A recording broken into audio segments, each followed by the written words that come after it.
കൊണ്ട് ഹൃദയത്തിൽ വഹിച്ച പരിശുദ്ധ അമ്മേ മാതാവേ, അമ്മയുടെ നാമത്തിൽ സ്ഥാപിക്കപ്പെട്ടിരിക്കുന്ന ഈ ഭവനത്തെ, ഈ ധ്യാന ഭവനത്തെ ഞങ്ങൾ സമർപ്പിക്കുന്നു. ഈ ധ്യാന കേന്ദ്രത്തിലൂടെ ധാരാളം മക്കൾ ഈശോയെ അറിയുവാനായി, ധാരാളം മക്കൾ ഈശോയ്ക്ക് വേണ്ടിയിട്ട് വചന പ്രഘോഷണത്തിനായി ഇറങ്ങുവാനായി, ധാരാളം മക്കൾ അവരുടെ ജീവിതം സാക്ഷ്യമാക്കി മാറ്റുവാൻ അമ്മേ മാതാവേ, അമ്മയുടെ മധ്യസ്ഥത ഇന്നും ഈ ഭവനത്തോട് ഞങ്ങളോടൊപ്പം.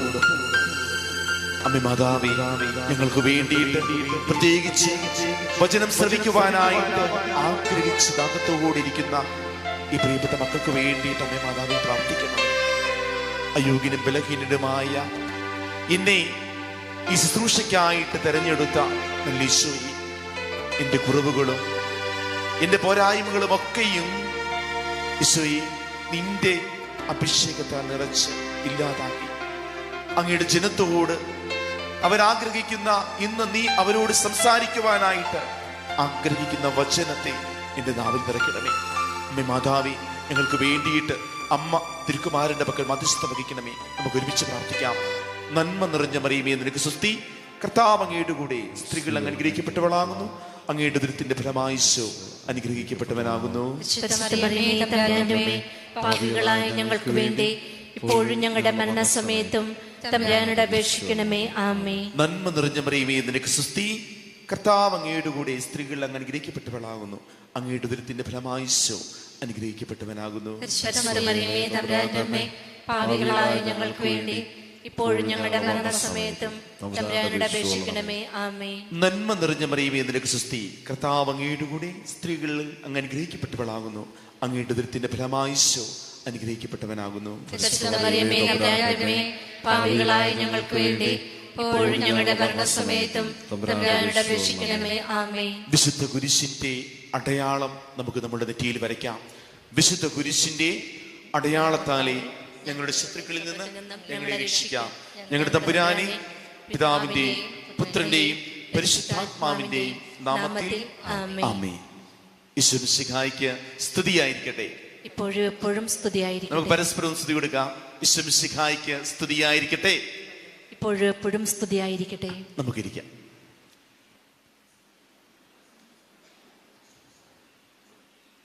ഈശോയിൽ ഏറ്റവും സ്നേഹിക്കപ്പെട്ട പ്രിയപ്പെട്ട മാതാപിതാക്കന്മാരെ, പ്രിയ സഹോദരി സഹോദരങ്ങളെ, എല്ലാവർക്കും സുഖവും സന്തോഷവുമാണെന്ന് അച്ഛൻ പ്രതീക്ഷിക്കുകയാണ്.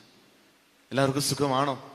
സന്തോഷമാണോ? എല്ലാവർക്കും നമുക്ക് കർത്താവിൻ്റെ ഈ ഭവനത്തിൽ ഒരു രാത്രി മുഴുവൻ അവനെ ആരാധിക്കുവാനും അവൻ്റെ വചനം ശ്രവിക്കുവാനും ഈശോ നമ്മളെ പ്രത്യേകമായിട്ട് അനുഗ്രഹിച്ചിട്ടുണ്ട്.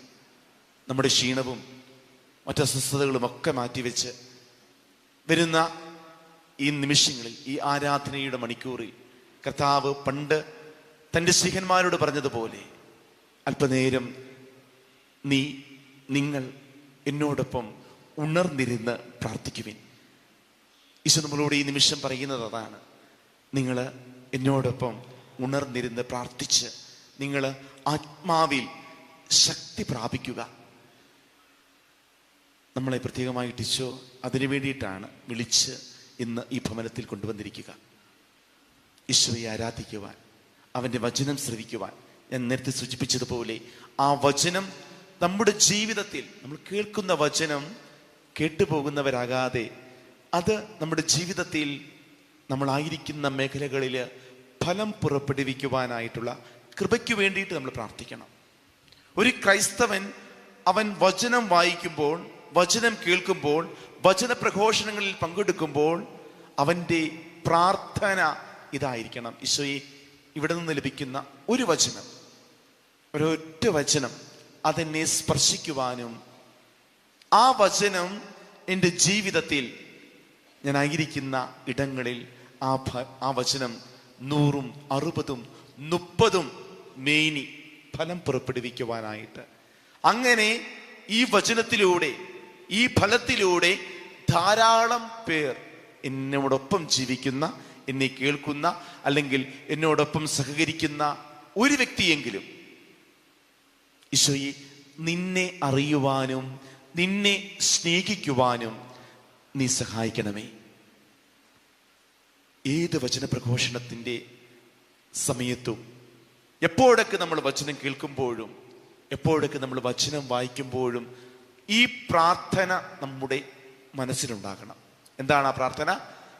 ഈശോയെ, ഈ വചനം എൻ്റെ ജീവിതത്തിൽ ഫലം പുറപ്പെടുവിക്കുവാൻ, ഈ ഫലത്തിലൂടെ ഒരു വ്യക്തിയെങ്കിലും ഈശോയെ നിന്നെ അറിയുവാനും നിന്നെ സ്നേഹിക്കുവാനും ഇടവരുത്തണമേ.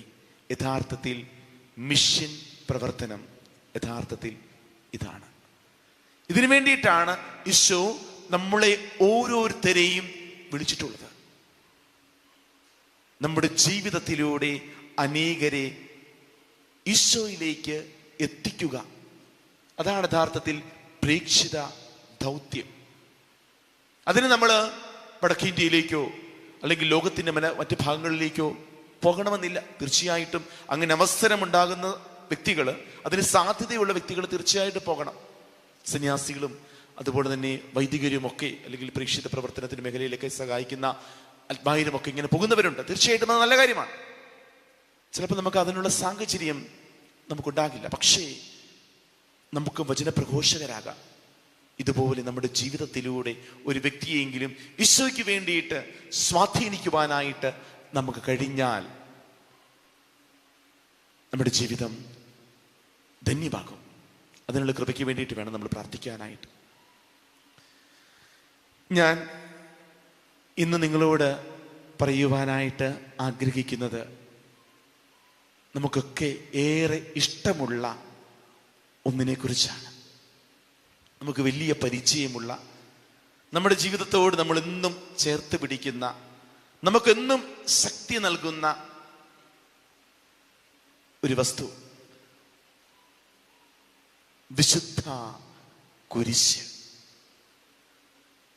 വരുന്ന 1.5 മണിക്കൂർ അച്ഛൻ നിങ്ങളോട് പറയുവാനായിട്ട് ആഗ്രഹിക്കുന്നത്, നമുക്കൊക്കെ പരിചയമുള്ള, എനിക്ക് തോന്നുന്നു ഇന്ന് ഈ ദേവാലയത്തിൽ അല്ലെങ്കിൽ ഈ ധ്യാന കേന്ദ്രത്തിൽ എന്നെ ശ്രവിക്കുന്ന നിങ്ങളുടെ കയ്യിൽ ഒരു കുരിശെങ്കിലും ഉണ്ടാകും. നിങ്ങളുടെ താലിമാലയിലോ അല്ലെങ്കിൽ നിങ്ങളുടെ കൊന്തയിലോ അല്ലെങ്കിൽ നിങ്ങളുടെ ലോക്കറ്റിലോ എവിടെങ്കിലുമൊക്കെ ഒരു കുരിശിൻ്റെ അടയാളം നമ്മൾ സൂക്ഷിക്കും. കാരണം ഒരു ക്രൈസ്തവനെ സംബന്ധിച്ചിടത്തോളം കുരിശ് അവൻ്റെ ജീവിതത്തിൻ്റെ ഭാഗമാണ്. നമ്മൾ ഈ വിശുദ്ധ കുരിശിനെ കുറിച്ചാണ് ഇന്ന് നമ്മൾ ധ്യാനിക്കുവാനായിട്ട് പോവുക. Praise the Lord, praise the Lord, hallelujah, hallelujah.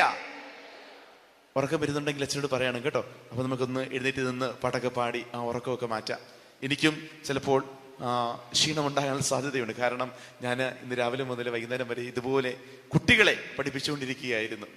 അച്ഛൻ ഈ തൊട്ടടുത്തുള്ള കോളേജിൽ പഠിപ്പിക്കുന്ന അധ്യാപകനാണ്. അപ്പം അതുകൊണ്ട് 10-60 പേര്, നിങ്ങൾ ഇപ്പോൾ ഏകദേശം ഒരു 100 പേരുണ്ടാകും. ഇതിൻ്റെ അത്രവുമില്ല, ഒരു 60ഓളം പേര് കുട്ടികളെ ഇങ്ങനെ രാവിലെ മുതൽ വൈകുന്നേരം വരെ വായിട്ടലച്ച് പഠിപ്പിക്കുന്നു. ഇന്ന് എനിക്ക് മൈക്കുണ്ട്, അവിടെ മൈക്കുമില്ല.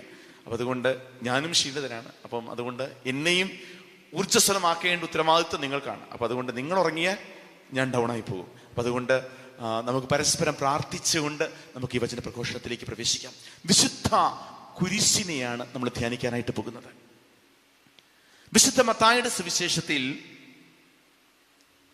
ഈശോ നിയമജ്ഞരെയും ഫരിസേയരെയും കപടനാട്യക്കാർ എന്ന് വിളിച്ചുകൊണ്ട് വിശുദ്ധ മത്തായിയുടെ സുവിശേഷം 23-ാം അധ്യായം 13-ാമത്തെ വചനം മുതൽ ഈശോ ചില കാര്യങ്ങൾ വെളിപ്പെടുത്തുന്നുണ്ട്. നമുക്ക് ആ വചനം കേട്ടുകൊണ്ട് നമുക്ക് നമ്മളുടെ വചന ശുശ്രൂഷ ആരംഭിക്കാം. നമുക്ക് പരിചയമുള്ള, നമ്മൾ പല പ്രാവശ്യം കേട്ടിട്ടുള്ള വചനമാണ്. എങ്കിലും ആ വചനം ഒന്ന് കേട്ടുകൊണ്ട് നമുക്ക് വിശുദ്ധ കുരിശിനെ ഒന്ന് ധ്യാനിക്കുമ്പോൾ അതിൻ്റെ ആഴങ്ങളിലേക്ക് കടക്കാനായിട്ട് നമ്മളെ സഹായിക്കുന്ന, അല്ലെങ്കിൽ ഇന്ന് വിശുദ്ധ കുരിശിനെതിരെ ചില ഭാഷണ്ഡതകൾ നിലനിൽക്കുന്ന ഒരു കാലഘട്ടത്തിൽ കുരിശ് വേണ്ട, അല്ലെങ്കിൽ അങ്ങനെയൊക്കെയുള്ള ചില ചിന്തകൾ ഇന്ന് സമൂഹത്തിൽ വിശ്വാസത്തിൻ്റെ മേഖലകളിലേക്കൊക്കെ കടന്നു വരുന്ന ഒരു കാലഘട്ടത്തിൽ കർത്താവ് അവൻ അവൻ തന്നെ പറഞ്ഞ ചില വചനങ്ങൾ, അവൻ ചില കാര്യങ്ങൾ വാൺ ചെയ്തുകൊണ്ട് പറഞ്ഞ വചനങ്ങൾ നമുക്ക് ശ്രദ്ധിച്ചുകൊണ്ട് നമുക്ക് ഈ വചന പ്രഘോഷണത്തിലേക്ക് പ്രവേശിക്കാം. വിശുദ്ധ മത്തായിയുടെ സുവിശേഷം 23-ാം അധ്യായം 13 മുതലുള്ള തിരുവചനങ്ങൾ.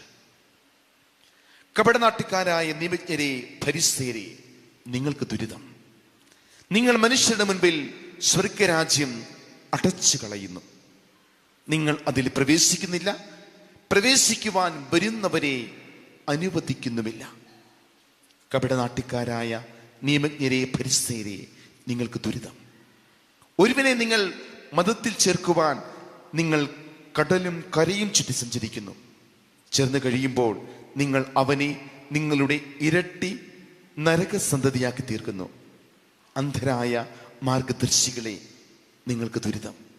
നിങ്ങൾ പറയുന്നു, ഒരുവൻ ദേവാലയത്തെ കൊണ്ട് ആണയിട്ടാൽ ഒന്നുമില്ല, ദേവാലയത്തിലെ സ്വർണത്തെ കൊണ്ട് ആണയിട്ടാൽ അവൻ കടപ്പെട്ടവനാണ്. അന്ധരും മൂഢരുമായവരെ, ഏതാണ് വലുത്? സ്വർണമോ, സ്വർണത്തെ പൗത്രീകരിക്കുന്ന ദേവാലയമോ? നിങ്ങൾ പറയുന്നു, ഒരുവൻ ബലിപീഠത്തെ കൊണ്ട് ആണയിട്ടാൽ ഒന്നുമില്ല, എന്നാൽ ബലിപീഠത്തിലെ കാഴ്ച വസ്തുവിനെ കൊണ്ട് ആണയിട്ടാൽ അവൻ കടപ്പെട്ടവനാണ്. അന്ധരെ, ഏതാണ് വലുത്? കാഴ്ച വസ്തുവോ, കാഴ്ച വസ്തുവിനെ പവിത്രമാക്കുന്ന ബലിപീഠമോ? ബലിപീഠത്തെ കൊണ്ട് ആണയിടുന്നവൻ അതിനെക്കൊണ്ടും അതിന്മേലുള്ള എല്ലാ വസ്തുക്കളെ കൊണ്ടും ആണയിടുന്നു. ദേവാലയത്തെ കൊണ്ട് ആണയിടുന്നവൻ അതിനെക്കൊണ്ടും അതിൽ വസിക്കുന്നവനെ കൊണ്ടും ആണയിടുന്നു. സ്വർഗത്തെ കൊണ്ട് ആണയിടുന്നവൻ ദൈവത്തിന്റെ സിംഹാസനത്തെ കൊണ്ടും അതിൽ ഇരിക്കുന്നവനെ കൊണ്ടും ആണയിടുന്നു. പ്രിയമുള്ളവരെ, ഞാൻ ഈ വചനം വായിച്ചത് ഇന്ന് പല പാഷണ്ഡതകളും പ്രത്യേകിച്ച് വിശ്വാസത്തിനെതിരായിട്ട് നമ്മുടെ സമൂഹത്തിൽ ശക്തമായിട്ട് നിലനിൽക്കുന്നുണ്ട്. പ്രത്യേകിച്ച് നമ്മളെയൊക്കെ സ്വാധീനിക്കുവാനായിട്ട് സാധ്യതയുള്ള പെന്തക്കോസ്ത് വിശ്വാസ സമൂഹം ഇന്ന് പലപ്പോഴും വിശുദ്ധ കുരിശിനെയും വിശുദ്ധാത്മാക്കളെയും പ്രത്യേകിച്ച് പരിശുദ്ധ അമ്മയും ഒക്കെ തള്ളിപ്പറഞ്ഞ്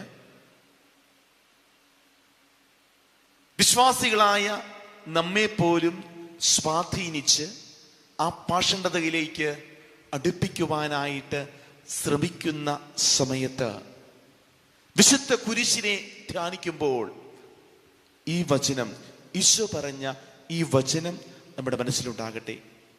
ഈ വചനത്തിൻ്റെ ചില വ്യാഖ്യാനങ്ങൾ ഞാൻ തുടർന്ന് വരുന്ന എൻ്റെ ഈ വചന പ്രഘോഷണത്തിൽ ഞാൻ നൽകുന്നതാണ്. അതിൻ്റെ ഒരു പശ്ചാത്തലം ഒരുക്കുവാൻ വേണ്ടിയിട്ടാണ് അച്ഛൻ ആദ്യം ഈ വചനഭാഗം അങ്ങ് വായിച്ചത്. നമുക്കറിയാം, വരുന്ന 14-ാം തീയതി, സെപ്റ്റംബർ 14-ാം തീയതി നമ്മൾ വിശുദ്ധ കുരിശിൻ്റെ പുകഴ്ചയുടെ തിരുനാള് ആഘോഷിക്കുന്ന ദിവസമാണ്. വിശുദ്ധ കുരിശിൻ്റെ പുകഴ്ചയുടെ തിരുനാള്. ആ പശ്ചാത്തലത്തിലാണ് ഞാൻ ഇന്ന് നിങ്ങളോട് ഈ കുരിശിനെ കുറിച്ച് സംസാരിക്കാം എന്ന് വിചാരിച്ചത്. ഞാൻ ഇതുവരെ ഇന്ന് ഇവിടെ IMS ഈ കുരിശിനെ കുറിച്ച് സംസാരിച്ചിട്ടില്ല. അപ്പൊ അതുകൊണ്ട് തന്നെ നമ്മുടെ വിശ്വാസത്തിന്റെ ഏറ്റവും അടിസ്ഥാനപരമായിട്ട് നിൽക്കുന്ന ഒരു അടയാളങ്ങളിൽ, പല അടയാളങ്ങളുണ്ട്, അതിൽ ഏറ്റവും പ്രധാനപ്പെട്ട ഒരു അടയാളമാണ് വിശുദ്ധ കുരിശ്. എന്താണ് യഥാർത്ഥത്തിൽ വിശുദ്ധ കുരിശ് എന്ന് പറയുന്നത്? നമുക്കറിയാം, നമ്മൾ കുരിശിന്റെ പുകഴ്ച, ഈ പുകഴ്ച എന്ന് പറഞ്ഞാൽ അതിന്റെ അർത്ഥം എന്താണ്? പുകഴ്ച എന്ന് പറഞ്ഞാൽ കണ്ണിന് കാണാനായിട്ട് ഇമ്പമുള്ളത്, അല്ലെങ്കിൽ അത് കാണുമ്പോൾ നമ്മുടെ മനസ്സിൽ ഒരു പ്രത്യേകമായിട്ടുള്ള ഒരു സുഖവും സന്തോഷവും ഒക്കെ തരുന്ന ഒന്നാണ്. അതാണ് പുകഴ്ചയുള്ളൊരു വസ്തു, അല്ലെ? നമ്മൾ ചില ഡ്രസ്സുകളൊക്കെ ഇട്ട് ചില വ്യക്തികളെ കാണുമ്പോൾ നമുക്ക് പറയും, ആ കുഴപ്പമില്ല, കൊള്ളാം. എന്താണ്? കണ്ണിന്, നമ്മുടെ കണ്ണിന് കുളിർമയുണ്ട്, അല്ലെങ്കിൽ നമ്മളത് കാര്യം കാണുമ്പോൾ മനസ്സിലൊരു സന്തോഷമുണ്ട്. എന്നാൽ ഈ കുരിശിന്റെ പുകഴ്ചയെക്കുറിച്ച് പറയുമ്പോൾ അതിനു മുൻപ് ഈ കുരിശിന് പുകഴ്ച ഇല്ലാതിരുന്നൊരു കാലഘട്ടമുണ്ട്. അതായത് ഈശോ തൻ്റെ ബലിയർപ്പിക്കുവാനായിട്ട് ഈ കുരിശ് തെരഞ്ഞെടുക്കുന്നതിന് മുൻപ് ഈ കുരിശിന് ഒരു പുകഴ്ചയും ഉണ്ടായിരുന്നില്ല. സമൂഹത്തിൽ ഏറ്റവും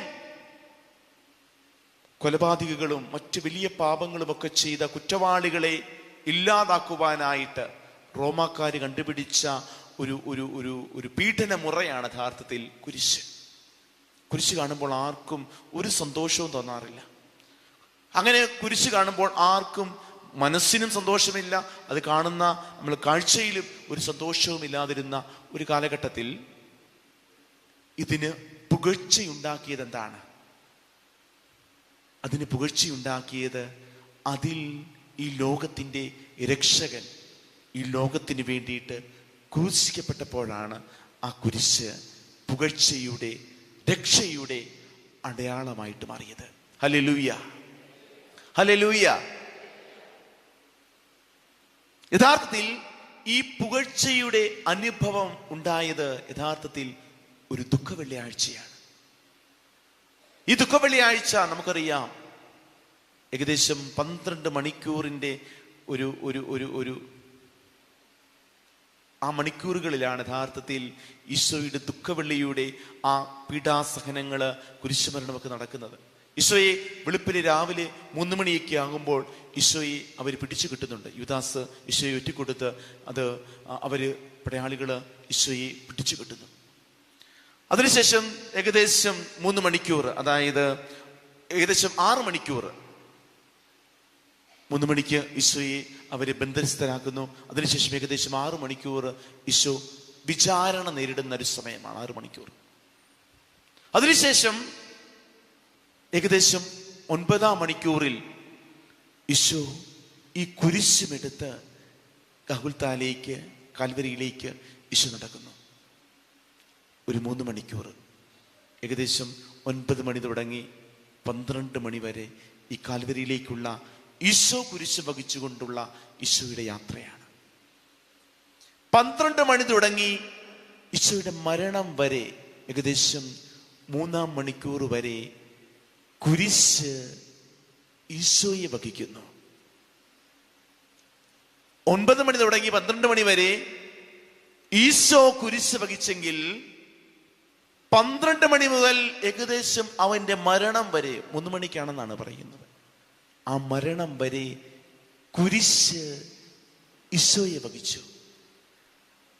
അങ്ങനെ ഈ കുരിശ് ഈശോയെ വഹിച്ചത് കൊണ്ടാണ് യഥാർത്ഥത്തിൽ ഈ കുരിശ് പുകഴ്ചയുടെ രക്ഷയുടെ അടയാളമായിട്ട് മാറിയത്, മഹത്വത്തിന്റെ ചിഹ്നമായിട്ട് മാറിയത്. യഥാർത്ഥത്തിൽ ഈ കുരിശ് തൻ്റെ ചങ്കിനോട് ചേർത്ത് ഈശോയെ ചേർത്ത് പിടിക്കുന്ന ആ 3 മണിക്കൂർ, അങ്ങനെയാണ് യഥാർത്ഥത്തിൽ കുരിശ് യഥാർത്ഥത്തിൽ രക്ഷയുടെ ചിഹ്നമായിട്ട്, രക്ഷയുടെ അടയാളമായിട്ട് യഥാർത്ഥത്തിൽ മാറിയത്. അങ്ങനെ രക്ഷയുടെ അടയാളമായിട്ട് നിൽക്കുന്ന ഈ കുരിശ് യഥാർത്ഥത്തിൽ ഒരു ബലിപീഠമാണ്. രക്ഷയുടെ അടയാളമായിട്ട് നിൽക്കുന്ന ഈ കുരിശ് ഈശോയെ സംബന്ധിച്ചിടത്തോളം ബലിവസ്തുവായിട്ട് കാൽവരിയിൽ ബലിയർപ്പിച്ച ബലിവസ്തുവും ബലിയർപ്പകനും ആയ ക്രിസ്തു തൻ്റെ ബലിപീഠമായിട്ട് യഥാർത്ഥത്തിൽ തെരഞ്ഞെടുത്തത് ഈ കുരിശിനെയാണ്. ഈ കുരിശിനെയാണ് ഇന്ന് ചില ഭാഷണ്ഡതകള് ഇന്ന് തള്ളിപ്പറയുന്നത്. അവർ ചോദിക്കും, ഈശോ കുരിശിൽ മരിച്ചത് കൊണ്ട് നിങ്ങൾ കുരിശ് കഴുത്തേൽ തൂക്കുന്നു. ഒരുപക്ഷെ ഈശോ ഇന്ന് ഈ കാലഘട്ടത്തിൽ തോക്ക് അല്ലെ, ഇന്ന് ഈ കാലഘട്ടത്തിൽ ചിലപ്പോൾ നമ്മൾ തോക്ക് കൊണ്ട് വെടിവെച്ച് ചിലപ്പം കൊല്ലും. അങ്ങനെയാണെങ്കിൽ തോക്കിനെ നിങ്ങൾ നിങ്ങളുടെ കഴുത്തിൽ തൂക്കുമോ? അല്ലെങ്കിൽ ഈശോ പ്രായം ചെന്ന് മരിക്കുന്നു, കടലിൽ കിടന്ന് മരിക്കുന്നു, കട്ടിലിനെ നിങ്ങൾ നിങ്ങളുടെ കഴുത്തിൽ തൂക്കുമോ? അത്രമാത്രം കുരിശിനെ അവഹേളിക്കുന്ന ഒരു കാലഘട്ടത്തിൽ ചിലപ്പോഴൊക്കെ വിശ്വാസികൾ പോലും അങ്ങനെ ചിന്തിക്കും. ഈശോയെ കുരിശ് തറയ്ക്കുവാനായിട്ട് റോമാക്കാർ കണ്ടുപിടിച്ച ഒരു വസ്തുവാണ് കുരിശ്. ആ വസ്തുവിനെ നമ്മൾ എന്തിനാണ് രക്ഷയുടെ അടയാളമായിട്ട് കണക്കാക്കുന്നത്? ചില പാഷണ്ഡതകളൊക്കെ നമ്മുടെ മുൻപിലേക്ക് വന്ന് ഇങ്ങനെ നിൽക്കുന്ന സമയത്ത് നമുക്ക് ചിലപ്പോൾ മറുപടിയില്ല. നമ്മൾ ചിലപ്പോൾ ചിന്തിക്കും, ശരിയാണല്ലോ. ഇന്ന് ഈ കാലഘട്ടത്തിലാണ് ഈശോ ജനിച്ചതെങ്കിൽ, ഈ കാലഘട്ടത്തിലാണ് ഈശോ മരിച്ചതെങ്കിൽ ചിലപ്പോൾ തൂക്കിലേറ്റുന്നതായിരിക്കും അല്ലേ? അങ്ങനെയാണെങ്കിൽ ആ കയറ് നമ്മൾ തലയിൽ അല്ലെങ്കിൽ കഴുത്തിൽ തൂക്കുമോ?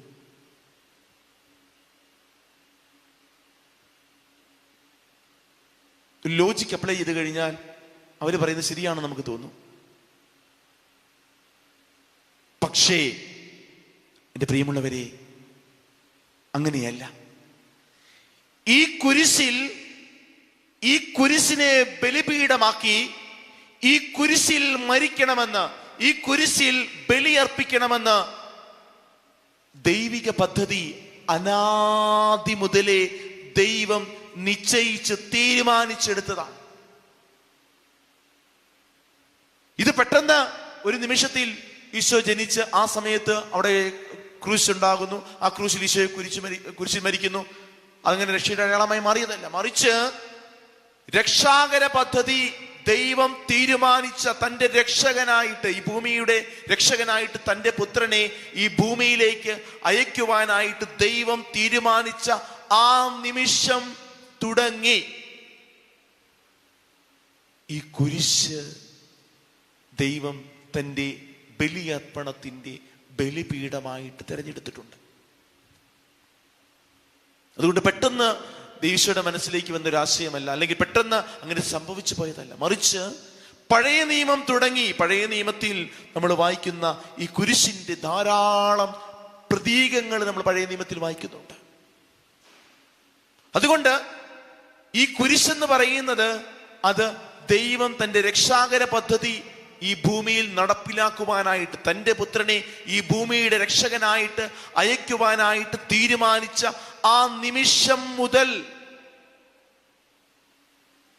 ദൈവമെടുത്ത തീരുമാനമാണ്, എൻ്റെ ഈ മകൻ അവൻ ക്രൂശിക്കപ്പെട്ടു വേണം ഈ ഭൂമിയെ രക്ഷിക്കുവാനായിട്ട്. എൻ്റെ ഈ മകൻ ക്രൂശിക്കപ്പെട്ടു വേണം ഒരു നാൾ അടയ്ക്കപ്പെട്ട സ്വർഗത്തിന്റെ വാതിൽ തുറക്കുവാനായിട്ട്. നമുക്കറിയാം, പഴയ നിയമം സംഖ്യയുടെ പുസ്തകത്തിൽ നമ്മൾ ഈ കുരിശിന്റെ ഒരു പ്രതീകം നമ്മൾ കാണുന്നുണ്ട്. സംഖ്യയുടെ പുസ്തകം ബൈബിളുള്ളവർക്ക് എടുക്കാം. 21-ാം അധ്യായത്തിൽ നമ്മൾ പിച്ചള സർപ്പത്തെ മോശ ഉയർത്തുന്ന ഭാഗം നമ്മൾ സംഖ്യയുടെ പുസ്തകത്തിൽ 21-ാമത്തെ അധ്യായത്തിൽ നമ്മൾ വായിക്കുന്നുണ്ട്. എന്താണ് നമ്മൾ വായിക്കുന്നത്? സംഖ്യയുടെ പുസ്തകം 21-ാം അധ്യായം 5 മുതലുള്ള തിരുവചനങ്ങൾ. ദൈവത്തിനും മോശയ്ക്കുമെതിരായി അവർ സംസാരിച്ചു. ആര്? ഇസ്രായേൽക്കാര്. ഈ ഭൂമിയിൽ, ഈ മരുഭൂമിയിൽ മരിക്കുവാൻ നീ ഞങ്ങളെ ഈജിപ്തിൽ നിന്ന് കൊണ്ടുവന്നത് എന്തിന്? ദൈവിക പദ്ധതിക്കെതിരെയുള്ള അവരുടെ ഒരു മറുതലയ്ക്കലാണ്. ദൈവിക പദ്ധതി അനുസരിച്ച് ഈജിപ്തിൽ നിന്ന് കാനാൻ ദേശത്തിലേക്ക് ദൈവം തിരഞ്ഞെടുത്ത് കൊണ്ടുപോവുകയാണ്. അപ്പൊ ദൈവത്തിന്റെ പദ്ധതിയോട് അവര് ചോദ്യം ചെയ്യുകയാണ്, എന്തിനാണ് ഞങ്ങളെ മരിക്കുവാനായിട്ട് ഈ മരുഭൂമിയിലേക്ക് നീ കൊണ്ടുവന്നത്? ഇവിടെ അപ്പമോ വെള്ളമോ ഇല്ല, വിലകെട്ട ഈ അപ്പം തിന്ന് ഞങ്ങൾ മടുത്തു. ദൈവം ആകാശത്തില് കടപക്ഷിയും മഞ്ഞയും ദൈവം അവർക്ക് വേണ്ടിയിട്ട് ഭക്ഷണമായിട്ട് നൽകുന്നുണ്ട്. അവസാനം അവർ മടുത്തിട്ട് അവർ പറയുകയാണ്, എന്തിനാണ് ഞങ്ങളെ മരിക്കുവാനായിട്ട് ഈ മരുഭൂമിയിലേക്ക് കൊണ്ടുവന്നത്? അപ്പോൾ കർത്താവ് ജനത്തിന്റെ ഇടയിലേക്ക് ആഗ്നേയ സർപ്പങ്ങളെ അയച്ചു. ദൈവത്തിന്റെ പദ്ധതിയോട് അവർ മറുതലിച്ചപ്പോൾ ആഗ്നേയ സർപ്പങ്ങളെ ദൈവം ആ മരുഭൂമിയിലേക്ക് അയച്ചു. അവയുടെ ദംശനമേറ്റ് ഇസ്രായേലിൽ വളരെ പേർ മരിച്ചു. ജനം മോശയുടെ അടുക്കൽ വന്ന് പറഞ്ഞു, അങ്ങേക്കും കർത്താവിനുമെതിരായി സംസാരിച്ച് ഞങ്ങൾ പാപം ചെയ്തു. ഈ സർപ്പങ്ങളെ പിൻവലിക്കുവാൻ കർത്താവിനോട് നീ പ്രാർത്ഥിക്കണമേ. മോശ ജനത്തിന് വേണ്ടിയിട്ട് പ്രാർത്ഥിച്ചു. കർത്താവ് മോശയോട് അരുളി ചെയ്തു. ഇവിടെയാണ് നമ്മൾ ശ്രദ്ധിക്കേണ്ടത്. സംഗീത പുസ്തകം 21-ാം അധ്യായം 8-ാമത്തെ തിരുവചനം. കർത്താവ് മോശയോട് അരുളി ചെയ്തു, ഒരു പിച്ചള സർപ്പത്തെ ഉണ്ടാക്കി വടിയിൽ ഉയർത്തി നിർത്തുക. ഒരു പിച്ചള സർപ്പത്തെ ഉണ്ടാക്കി നീ അതിനെ ഒരു വടിയിൽ ഉയർത്തി നിർത്തുക. ദംശനമേൽക്കുന്നവർ അതിനെ നോക്കിയാൽ മരിക്കുകയില്ല. മോശ പിച്ചള കൊണ്ട് ഒരു സർപ്പത്തെ ഉണ്ടാക്കി അതിനെ വടിയിൽ ഉയർത്തി നിർത്തി. ദംശനമേറ്റവർ പിച്ചള സർപ്പത്തെ നോക്കി അവർ ജീവിച്ചു. Hallelujah, hallelujah. ദംശനമേറ്റവർ പിച്ചള സർപ്പത്തെ, മോശ വടിയിൽ ഉയർത്തിയ പിച്ചള സർപ്പത്തെ നോക്കിയപ്പോൾ ദംശനമേറ്റ പാമ്പിന്റെ, വിഷപ്പാമ്പിന്റെ ദംശനമേറ്റ അങ്ങനെ മരിച്ചവര്, അല്ലെങ്കിൽ അങ്ങനെ ദംശനമേറ്റവര്, അവര് സൗഖ്യപ്പെട്ടു. പ്രിയമുള്ളവരെ, വിശുദ്ധ കുരിശിന്റെ ഏറ്റവും മനോഹരമായ ഒരു പ്രതീകമാണ് ഈ സംഗീത പുസ്തകം 21-ാം അധ്യായത്തിലെ ഈ പിച്ചള സർപ്പം. പാപത്തിന്റെ ദംശനമേറ്റ മനുഷ്യ മക്കളെ രക്ഷിക്കുവാനായിട്ട് ദൈവം തെരഞ്ഞെടുത്ത കുരിശ്, ഒരു മരത്തടി, ഒരു വടി. അതിലേക്ക് നോക്കിയവര് അവര് ആ പാപത്തിന്റെ ദംശനത്തിൽ നിന്ന്, ആ പാപത്തിന്റെ അവസ്ഥയിൽ നിന്ന് അവർ രക്ഷിക്കപ്പെട്ടു. ഇങ്ങനെ നമ്മൾ വായിച്ചു വരുമ്പോൾ ധാരാളം പ്രതീകങ്ങള് നമ്മൾ പഴയ നിയമത്തിൽ നമ്മൾ കാണുന്നുണ്ട്. അതുപോലെ തന്നെ നമ്മൾ വീണ്ടും ഈശോ ഈ കുരിശിൽ മരിക്കുന്ന സമയം നമുക്കറിയാം, ആ കാലഘട്ടം എന്ന് പറയുന്നത് പെസഹായുടെ കാലഘട്ടമാണ്. ഇസ്രായേൽ ജനത പെസഹ ആചരിക്കുന്ന കാലഘട്ടത്തിലാണ് ഈശോ യഥാർത്ഥത്തിൽ ക്രൂശിക്കപ്പെടുന്നത്. ഈശോയുടെ ബലി നടക്കുന്ന സമയം ഈ പെസഹ കാലഘട്ടത്തിലാണ്. ദുഃഖവെള്ളിയാഴ്ച പെസഹയാണ് അവർക്ക്. ഈ പെസഹയുടെ സമയത്ത് ഞാൻ പറഞ്ഞു, 9-ാം മണിക്കൂറിലാണ് ഈശോ കാൽവരിയിലേക്ക് ബലിയർപ്പിക്കുവാനായിട്ട് ഈ കുരിശും വഹിച്ചുകൊണ്ട് ഈ കാൽവരി മല അവൻ കയറുന്നത്. 9-ാം മണിക്കൂർ തുടങ്ങി 12-ാം മണിക്കൂർ വരെയാണ്. ഈശോ ഇങ്ങനെ കാൽവരിയിലേക്ക് ഈ കുരിശ്, ഈ തടിക്കഷ്ണം, മരക്കഷ്ണവും പിടിച്ചുകൊണ്ട് കയറുന്ന അതേ സമയത്ത് ഇപ്പുറത്ത് ജെറുസലേം ദേവാലയത്തിൽ അവിടെ പുരോഹിതന്മാര് ബലി അർപ്പിക്കുവാനായിട്ട്, അന്ന് ബലി അർപ്പിക്കുവാനായിട്ട്, കുഞ്ഞാടിനെ ബലി അർപ്പിക്കുവാനായിട്ടുള്ള വിറകും എടുത്തുകൊണ്ട് അവര് ബലിപീഠം, ഈ വിറക് അവിടെ താഴെ നിന്ന് ബലിപീഠം ഇങ്ങനെ മുകളിലേക്കാണ്, ഈ ബലിപീഠത്തിലേക്ക് ഈ വിറകിനെയും എടുത്തുകൊണ്ട്, വിറക് അവരുടെ തോളിൽ വെച്ചുകൊണ്ട് ഈ പുരോഹിതന്മാര് യാത്ര ചെയ്യുന്നുണ്ട്. ആ സമയം എന്ന് പറയുന്നത് 9-ാം മണിക്കൂറാണ്. ബൈബിൾ പണ്ഡിതന്മാർ പഠിപ്പിക്കുന്നുണ്ട്. അതായത് ഇസ്രായേൽ ജനത്തിന്റെ പാപപരിഹാരത്തിന് വേണ്ടിയിട്ട് പെസഹ കുഞ്ഞാടിനെ ബലിയർപ്പിക്കുവാനായിട്ട്, അതിനെ ചുട്ട് എടുക്കുവാനായിട്ടുള്ള വിറകുമായിട്ട് അപ്പുറത്ത് ജെറുസലേം ദേവാലയത്തിൽ പുരോഹിതൻ തൻ്റെ തോളിൽ ഈ പറയുന്ന കുഞ്ഞാടിനെ ദഹിപ്പിക്കുവാനായിട്ടുള്ള വിറകെടുത്ത് ബലിപീഠത്തിലേക്ക് യാത്ര ചെയ്യുന്ന അതേ സമയത്താണ് ഈശോ കുരിശും വഹിച്ചുകൊണ്ട് കൽവരിമലയിലേക്ക് യാത്ര ചെയ്യുക.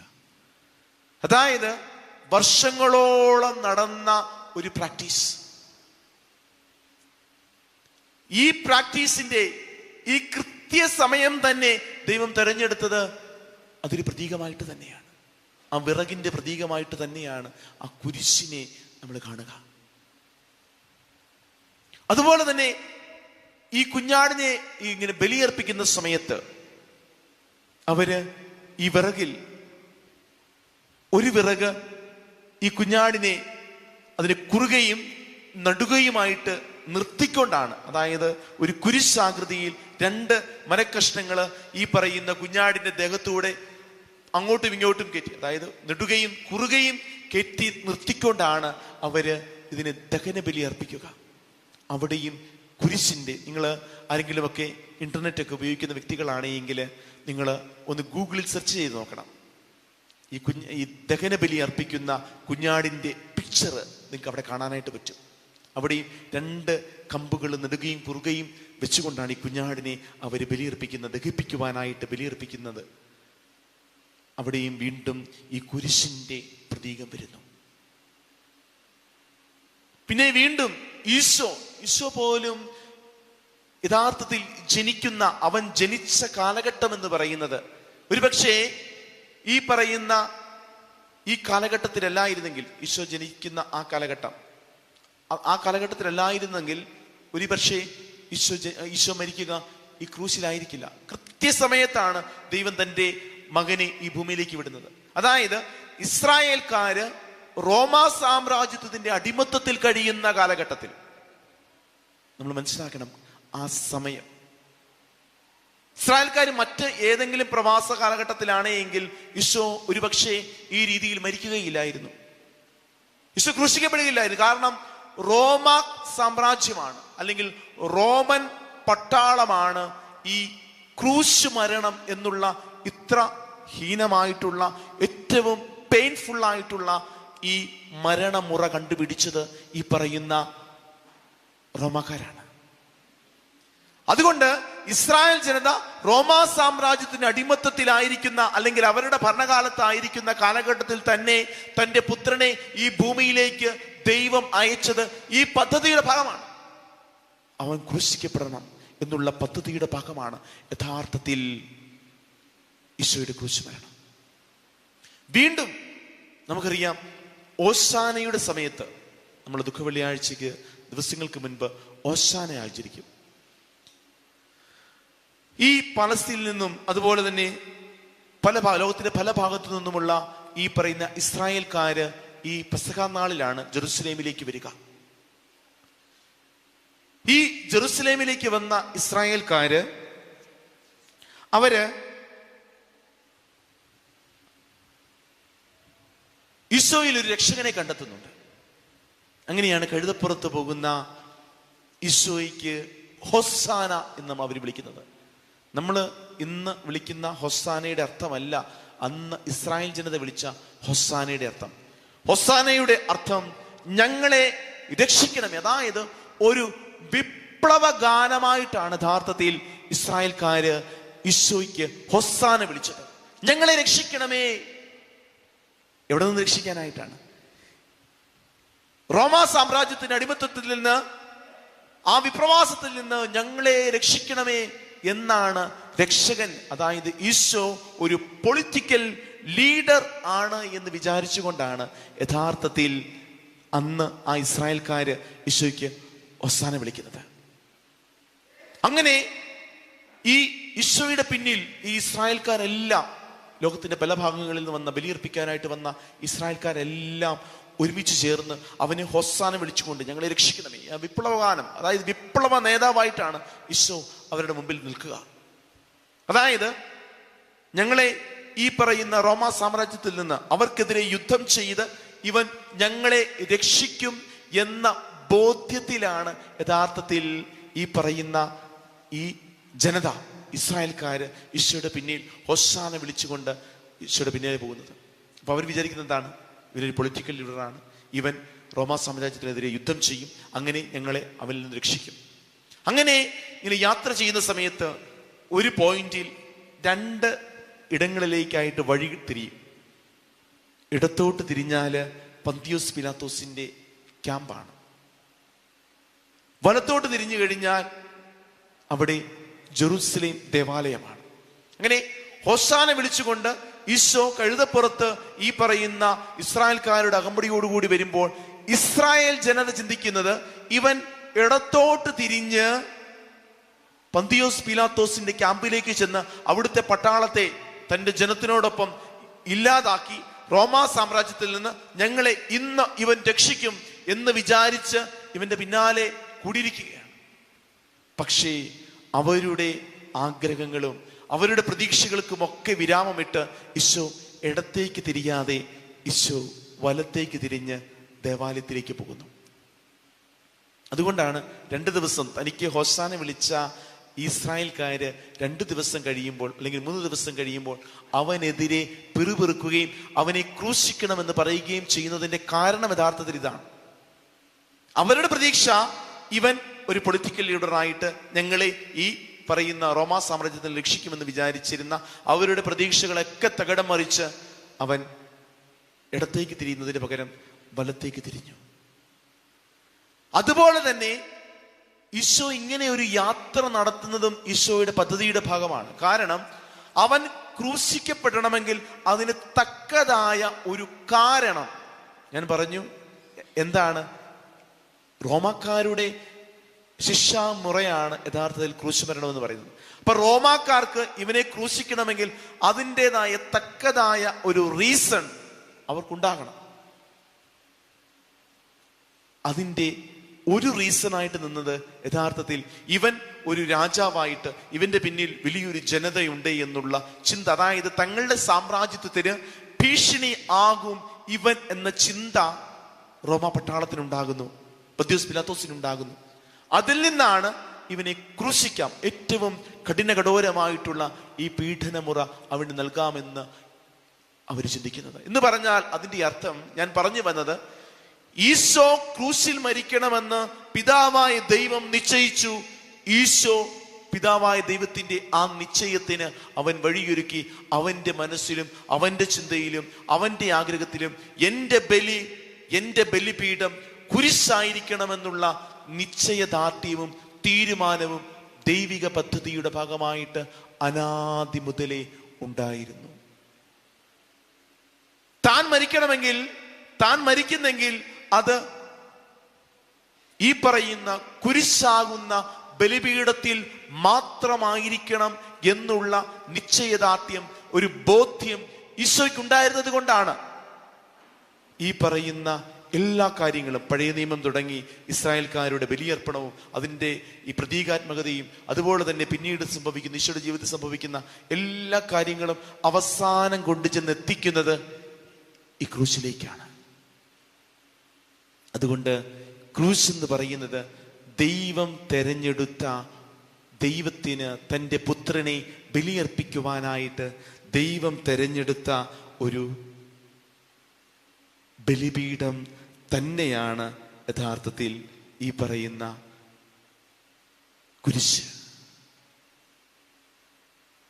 അങ്ങനെ ദൈവം തെരഞ്ഞെടുത്ത ബലിപീഠമാണ് ഈ കുരിശെങ്കിൽ നമ്മൾ കുരിശിനെ നിസ്സാരമായിട്ട് കാണുമ്പോൾ ആ കുരിശിൽ കിടക്കുന്ന ഈശോയെയാണ് യഥാർത്ഥത്തിൽ നിസ്സാരമായിട്ട് കാണുക.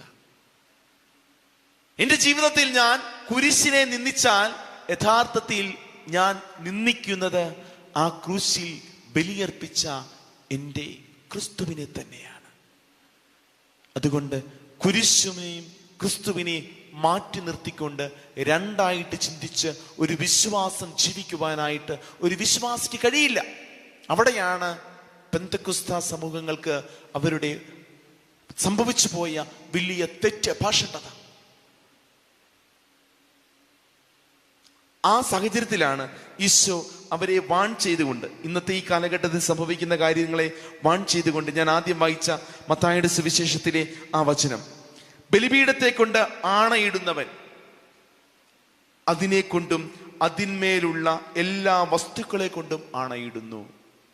അതായത് ഞാൻ ബലിപീഠത്തെ കൊണ്ട് ആണയിട്ടാൽ ആ ബലിപീഠത്തിലുള്ള വസ്തുക്കളെ കൊണ്ടാണ് ആണയിടുന്നത്. ഞാൻ ബലിപീഠത്തെ നിന്ദിച്ചാൽ ആ ബലിപീഠത്തെ മാത്രമല്ല ഞാൻ നിന്ദിക്കുന്നത്, ആ ബലിപീഠത്തിലുള്ള ബലിവസ്തുവിനെ കൂടിയാണ്. ആ ലോജിക്ക് ഈ പറയുന്ന കുരിശുമായിട്ട് ബന്ധപ്പെടുത്തിയാൽ, ഞാൻ കുരിശിനെ നിന്ദിച്ചാൽ യഥാർത്ഥത്തിൽ ഞാൻ നിന്ദിക്കുന്നത് ആ ക്രൂശിൽ ക്രൂശിക്കപ്പെട്ട എൻ്റെ ഈശോയെ കൂടിയാണ്. Hallelujah, hallelujah. പ്രിയമുള്ളവരെ, ഈ ബോധ്യം നമുക്ക് വേണം. നമ്മുടെ മുൻപിലേക്ക് ഇങ്ങനെയുള്ള പാഷണ്ഡതകളുമായിട്ട് നമ്മുടെ സഹോദരങ്ങൾ വരുമ്പോൾ അവർക്ക് നമ്മൾ പറഞ്ഞു കൊടുത്ത് മനസ്സിലാക്കി കൊടുക്കണം. എന്താണ് കുരിശ്, എന്താണ് കുരിശിന്റെ പ്രതീകാത്മകത, എന്താണ് എന്ന് നമ്മൾ അവർക്ക് പറഞ്ഞ് മനസ്സിലാക്കി കൊടുത്തില്ല എങ്കിൽ ഈ പാഷണ്ഡതയിലേക്ക് നമ്മൾ വീണു പോകും. അപ്പം അതുകൊണ്ട് കുരിശിൻ്റെ പ്രാധാന്യം നമ്മൾ യഥാർത്ഥത്തിൽ മനസ്സിലാക്കി വേണം നമ്മൾ ഈ പറയുന്ന കുരിശിനെ സ്നേഹിക്കുവാനായിട്ട്. കുരിശിനെ സ്നേഹിക്കുമ്പോൾ യഥാർത്ഥത്തിൽ ഈശോയെ സ്നേഹിക്കുന്നു. ഇതിനോടൊപ്പം തന്നെ നമ്മൾ ഈ പറയുന്നത് പോലെ നമ്മൾ ഈ ഭക്ഷണത്തെക്കുറിച്ച് പറഞ്ഞപ്പോൾ പലപ്പോഴും അവർ നമ്മളോട് പറയുന്ന മറ്റൊരു കാര്യമാണ്, എന്തിനാണ് വിശുദ്ധാത്മാക്കൾ? നിങ്ങളുടെ ദേവാലയങ്ങൾ പലപ്പോഴും നമ്മൾ സാധാരണഗതിയിൽ അല്ലേ, ഇത് IMSMയുടെ ഭവനമെന്നാണ് പറയുന്നത്. അല്ലെ, ഓരോ പള്ളിക്കും ഓരോ വിശുദ്ധാത്മാക്കളുണ്ട് അല്ലെ. പരിശുദ്ധ അമ്മയുടെ ദേവാലയം, അല്ലെ യൗസപിതാവിൻ്റെ ദേവാലയം, അല്ലെങ്കിൽ സെൻറ് ജോർജിൻ്റെ ദേവാലയം, മാലാഖമാരുടെ ദേവാലയങ്ങൾ. നമ്മളെ പലപ്പോഴും ഞാനിത് ഈ ഭക്ഷണത്തെക്കുറിച്ച് പറഞ്ഞപ്പോൾ കുരിശുമായിട്ട് ബന്ധപ്പെട്ടതല്ല, എങ്കിലും ഇങ്ങനെ നമ്മുടെ മുമ്പിലേക്ക് ഇവർ വെക്കുന്ന മറ്റു ചില ചോദ്യങ്ങളാണ്. എന്തിനാ പരിശുദ്ധ അമ്മയെ നിങ്ങൾ ബഹുമാനിക്കുന്നത്? അമ്മയെ ബഹുമാനിക്കേണ്ട കാര്യമുണ്ടോ? അമ്മ ഈ പറയുന്ന ഒരു മുട്ടത്തോടാണ്. ഈ പറഞ്ഞ കോഴിക്കുഞ്ഞ് പുറത്ത് വന്നാൽ പിന്നെ മുട്ടത്തോടിന് പ്രാധാന്യമില്ല എന്നൊക്കെ പറഞ്ഞ് അമ്മയെ അവഹേളിക്കുന്നു, വിശുദ്ധാത്മാക്കളെ അവഹേളിക്കുന്നു. അതുപോലെ തന്നെ നമ്മൾ ദേവാലയങ്ങൾക്ക് വിശുദ്ധാത്മാക്കളുടെ പേര് കൊടുത്ത് ആ ദേവാലയങ്ങളെ വിളിക്കുന്നതിനെ അപമാനിക്കുന്നു. യഥാർത്ഥത്തിൽ നമ്മൾ മനസ്സിലാക്കേണ്ട ചില സത്യങ്ങളുണ്ട്, ചില ദൈവിക വെളിപ്പെടുത്തലുകളുണ്ട്. അത് നമ്മൾ മനസ്സിലാക്കണം. പലപ്പോഴും നമ്മുടെ പ്രശ്നം നമുക്കിതിനെക്കുറിച്ചുള്ള ബോധ്യങ്ങൾ നമുക്കില്ല. അപ്പം അതുകൊണ്ട് അവർ ചില കാര്യങ്ങൾ വളരെ ലോജിക്കലായിട്ട് ചില ഭാഗങ്ങളിൽ നിന്ന് ചില വചനങ്ങളൊക്കെ എടുത്ത് നമ്മളോട് സംസാരിക്കുമ്പോൾ നമ്മൾ വിചാരിക്കും അതാ ശരി. അതുകൊണ്ട് ധാരാളം പേര് ഈ തെറ്റിദ്ധരിക്കപ്പെട്ട് ഇതുപോലെയുള്ള സത്യവിശ്വാസത്തെ ത്യജിച്ചു കൊണ്ടുപോകുന്ന ധാരാളം പേര് ഇന്ന് ഈ കാലഘട്ടത്തിലുണ്ട്. നമുക്ക് അവർക്ക് വേണ്ടിയിട്ട് നമ്മൾ പ്രാർത്ഥിക്കണം. യഥാർത്ഥത്തിൽ ഈ പറയുന്ന പാഷണ്ഡതകളുമായിട്ട് നടക്കുന്ന വ്യക്തികൾ യഥാർത്ഥത്തിൽ സത്യവിശ്വാസത്തിലേക്ക് വരാനായിട്ട് നമ്മൾ പ്രാർത്ഥിക്കണം. അപ്പൊ ഞാൻ പറഞ്ഞു വന്നത്, നമ്മൾ ഈ ദേവാലയത്തിൽ എന്തിനാണ് വിശുദ്ധാത്മാക്കളുടെ പേരിൽ ദേവാലയങ്ങൾ എന്തിനാണ്? യഥാർത്ഥത്തിൽ നമ്മൾ ദേവാലയത്തിൽ എന്താണ് നടക്കുക? ത്രിത്വൈക ദൈവത്തെ ആരാധിക്കുന്ന ഇടമാണ്. അതായത് യഥാർത്ഥത്തിൽ ദേവാലയം എന്ന് പറഞ്ഞാൽ ദൈവത്തിന്റെ ഭവനമാണ്, ഈശോയുടെ ഭവനമാണ്. അവിടെ നടക്കുന്നത് എന്താണ്? ത്രിത്വൈക ദൈവത്തെ നമ്മൾ ആരാധിക്കുന്നു. ഇത് അമ്മയുടെ പേരിലുള്ള ഭവനമാണ്, പരിശുദ്ധ അമ്മയുടെ പേരിലുള്ള ഭവനമാണ്. പക്ഷേ ഈ ഭവനത്തിനുള്ളിൽ എന്താണ് സംഭവിക്കുന്നത്? എന്താണ് നടക്കുന്നത്? ഇവിടെ എന്താണ് സംഭവിക്കുന്നത്? ത്രിത്വൈക ദൈവത്തെ നമ്മൾ ആരാധിക്കുന്നു, അവന്റെ വചനം കേൾക്കുന്നു, അവനെ സ്തുതിക്കുന്നു, അവൻ ആരാധന അർപ്പിക്കുന്നു, ബലിയർപ്പിക്കുന്നു. എല്ലാ ദേവാലയങ്ങളിലും ഇതാണ് സംഭവിക്കുന്നത്. അപ്പം ഈ ആരാധന നടക്കുന്നു. അതുപോലെ തന്നെ വേദപാഠ ക്ലാസ്സുകൾ നമ്മൾ ഈ പറയുന്ന ദേവാലയത്തിൽ നടക്കുന്നു. വിശ്വാസത്തിന്റെ പല പ്രഘോഷണങ്ങൾ ദേവാലയത്തിൽ നടക്കുന്നു. അതുപോലെ തന്നെ ഈ വിശ്വാസ സമൂഹം ഒന്നു ചേർന്ന് സ്വർഗമാകുന്ന ഭവനത്തിലേക്കുള്ള യാത്ര, അതാണല്ലോ യഥാർത്ഥത്തിൽ ദേവാലയങ്ങളുടെ പരമപ്രധാനമായിട്ടുള്ള ഉദ്ദേശം. ഒരു വിശ്വാസ സമൂഹം വിശ്വാസം ജീവിതത്തിൽ സ്വീകരിച്ച് വചനങ്ങൾ ശ്രവിച്ച് അവസാനം അവർ സ്വർഗീയ ഭവനത്തിലേക്ക് യാത്ര ചെയ്ത് അവിടെ എത്തുക, അതാണ് എല്ലാ ദേവാലയങ്ങളുടെയും ഉദ്ദേശം. ഇനി ഇച്ചിരിയുടെ പ്രാക്ടിക്കലായിട്ട് പറഞ്ഞു കഴിഞ്ഞാൽ, ഇങ്ങനെ ഈ പറയുന്ന ദേവാലയങ്ങളിലുള്ള ഈ കാര്യങ്ങളൊക്കെയും ഈ വേദപാഠവും വിശ്വാസ പരിശീലനവും അതുപോലെ തന്നെ മറ്റു ആരാധനകളും അതുപോലെ ഈ പറഞ്ഞ യാത്ര, സ്വർഗത്തിലേക്കുള്ള യാത്രയ്ക്കൊക്കെ നമ്മളെ സഹായിക്കുവാനായിട്ട് അതിനെയൊക്കെ കോർഡിനേറ്റ് ചെയ്യുന്ന നമ്മുടെ ഇടവക ദേവാലയത്തിൽ ആരാണ്? അതൊക്കെ കോർഡിനേറ്റ് ചെയ്യുന്ന, ഈ പറഞ്ഞ കാര്യങ്ങളെയൊക്കെ കോർഡിനേറ്റ് ചെയ്യുന്നത് ആരാണ്? ഇടവക ദേവാലയത്തിലെ വേദപാഠവും വിശ്വാസ പരിശീലനവും അതുപോലെ തന്നെ മറ്റ് ആരാധനാ കാര്യങ്ങളും അതുപോലെ തന്നെ ഈ പറയുന്ന സ്വർഗത്തിലേക്കുള്ള യാത്രയിൽ നമ്മുടെ മുൻപിൽ നിന്ന് നയിക്കുന്നത് ആരാണ്?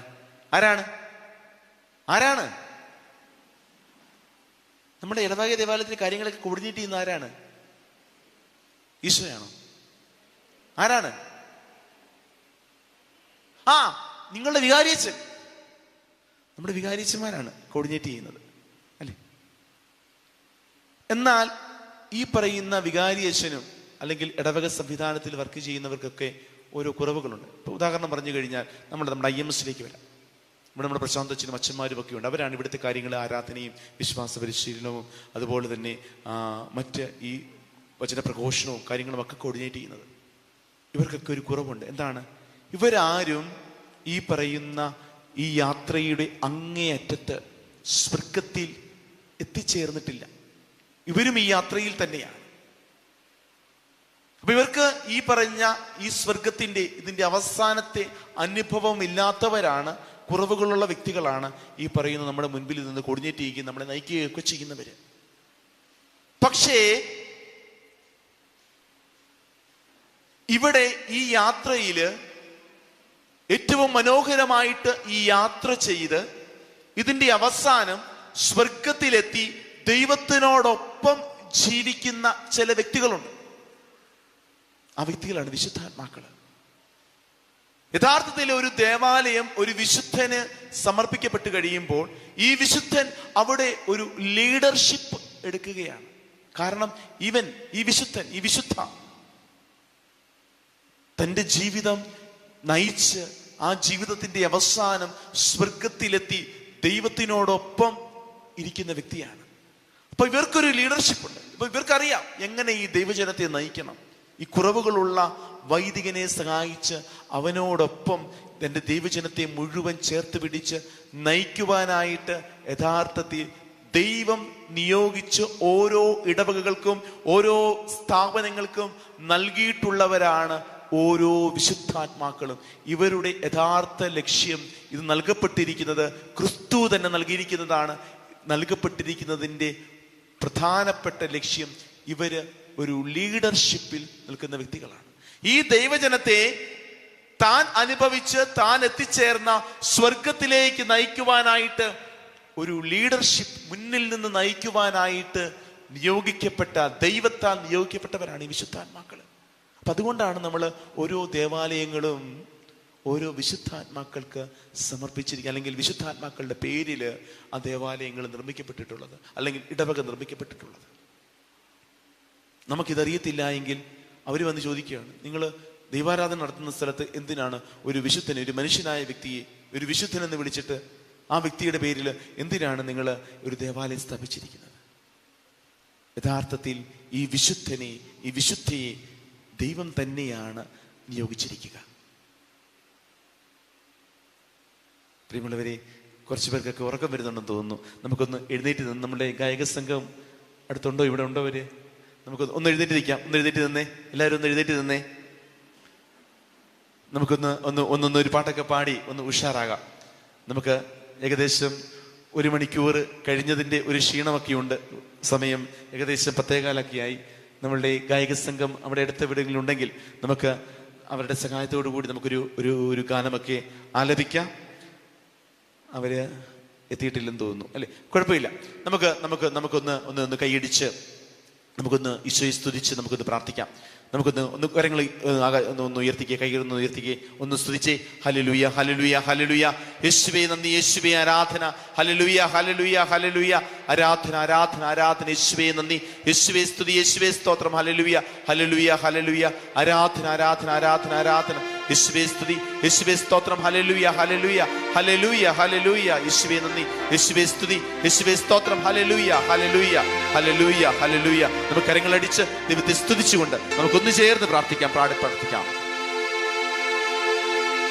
ആ ചരിത്രം നമ്മൾ ഒന്ന് അറിഞ്ഞിരിക്കണം. നമ്മൾ വിശുദ്ധ കുരിശിനെ ഒന്ന് ധ്യാനിക്കുന്ന സമയത്ത് ഈ വിശുദ്ധ കുരിശിന്റെ പുകഴ്ചയുടെ തിരുനാള് ആഘോഷിക്കുമ്പോൾ ഇതിന്റെ പിന്നിലുള്ള ഈ ചരിത്രം കുറച്ചു പേർക്കൊക്കെ അറിയാമായിരിക്കും. അറിയാവുന്നവര് കുറച്ചും കൂടി ഒന്ന് ആഴ്ത്തി മനസ്സിലാക്കാനായിട്ടും കൂടി ശ്രദ്ധിച്ചിരിക്കുക. എന്താണ് കുരിശിന്റെ പുകഴ്ചയുടെ തിരുനാള്?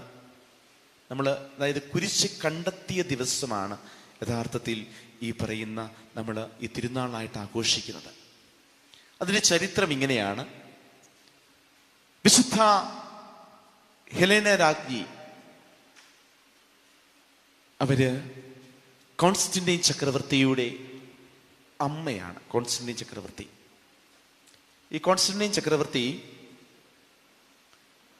അവര് ക്രൈസ്തവ വിശ്വാസികളെ, ക്രിസ്തുവിനെ വിശ്വസിക്കുന്ന വിശ്വാസികളെ അവരെ പീഡിപ്പിച്ചിരുന്ന ഒരു ചക്രവർത്തിയാണ് ഈ കോൺസ്റ്റന്റൈൻ ചക്രവർത്തി. അങ്ങനെ ഒരു പീഡന കാലഘട്ടത്തിൽ ഈ അന്ന് റോമിനെ ഭരിച്ചുകൊണ്ടിരുന്ന വ്യക്തിയാണ് ഈ കോൺസ്റ്റന്റൈൻ ചക്രവർത്തി. ഈ ഹെലേന രാജ്ഞി ഒരു കാലഘട്ടത്തിൽ, ഒരു സമയത്ത് അവര് ഈശോയെ കൂടുതൽ അടുത്തറിഞ്ഞ് മനസ്സിലാക്കി അവര് വിശ്വാസം സ്വീകരിക്കുന്നുണ്ട്. അവർക്ക് വലിയ ആഗ്രഹമാണ് തൻ്റെ മകൻ കോൺസ്റ്റന്റൈൻ അവനും ഈ ക്രിസ്തു വിശ്വാസം പുൽകണമെന്ന് ഈ അമ്മ അതിയായിട്ട് ആഗ്രഹിക്കുന്നുണ്ട്.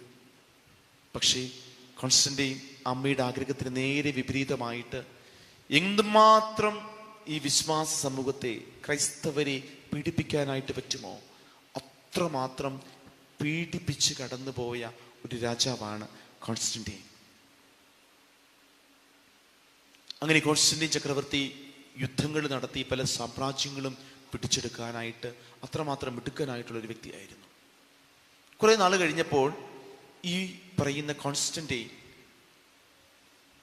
അദ്ദേഹം പല യുദ്ധങ്ങളും തോൽക്കുവാനായിട്ട് തുടങ്ങി.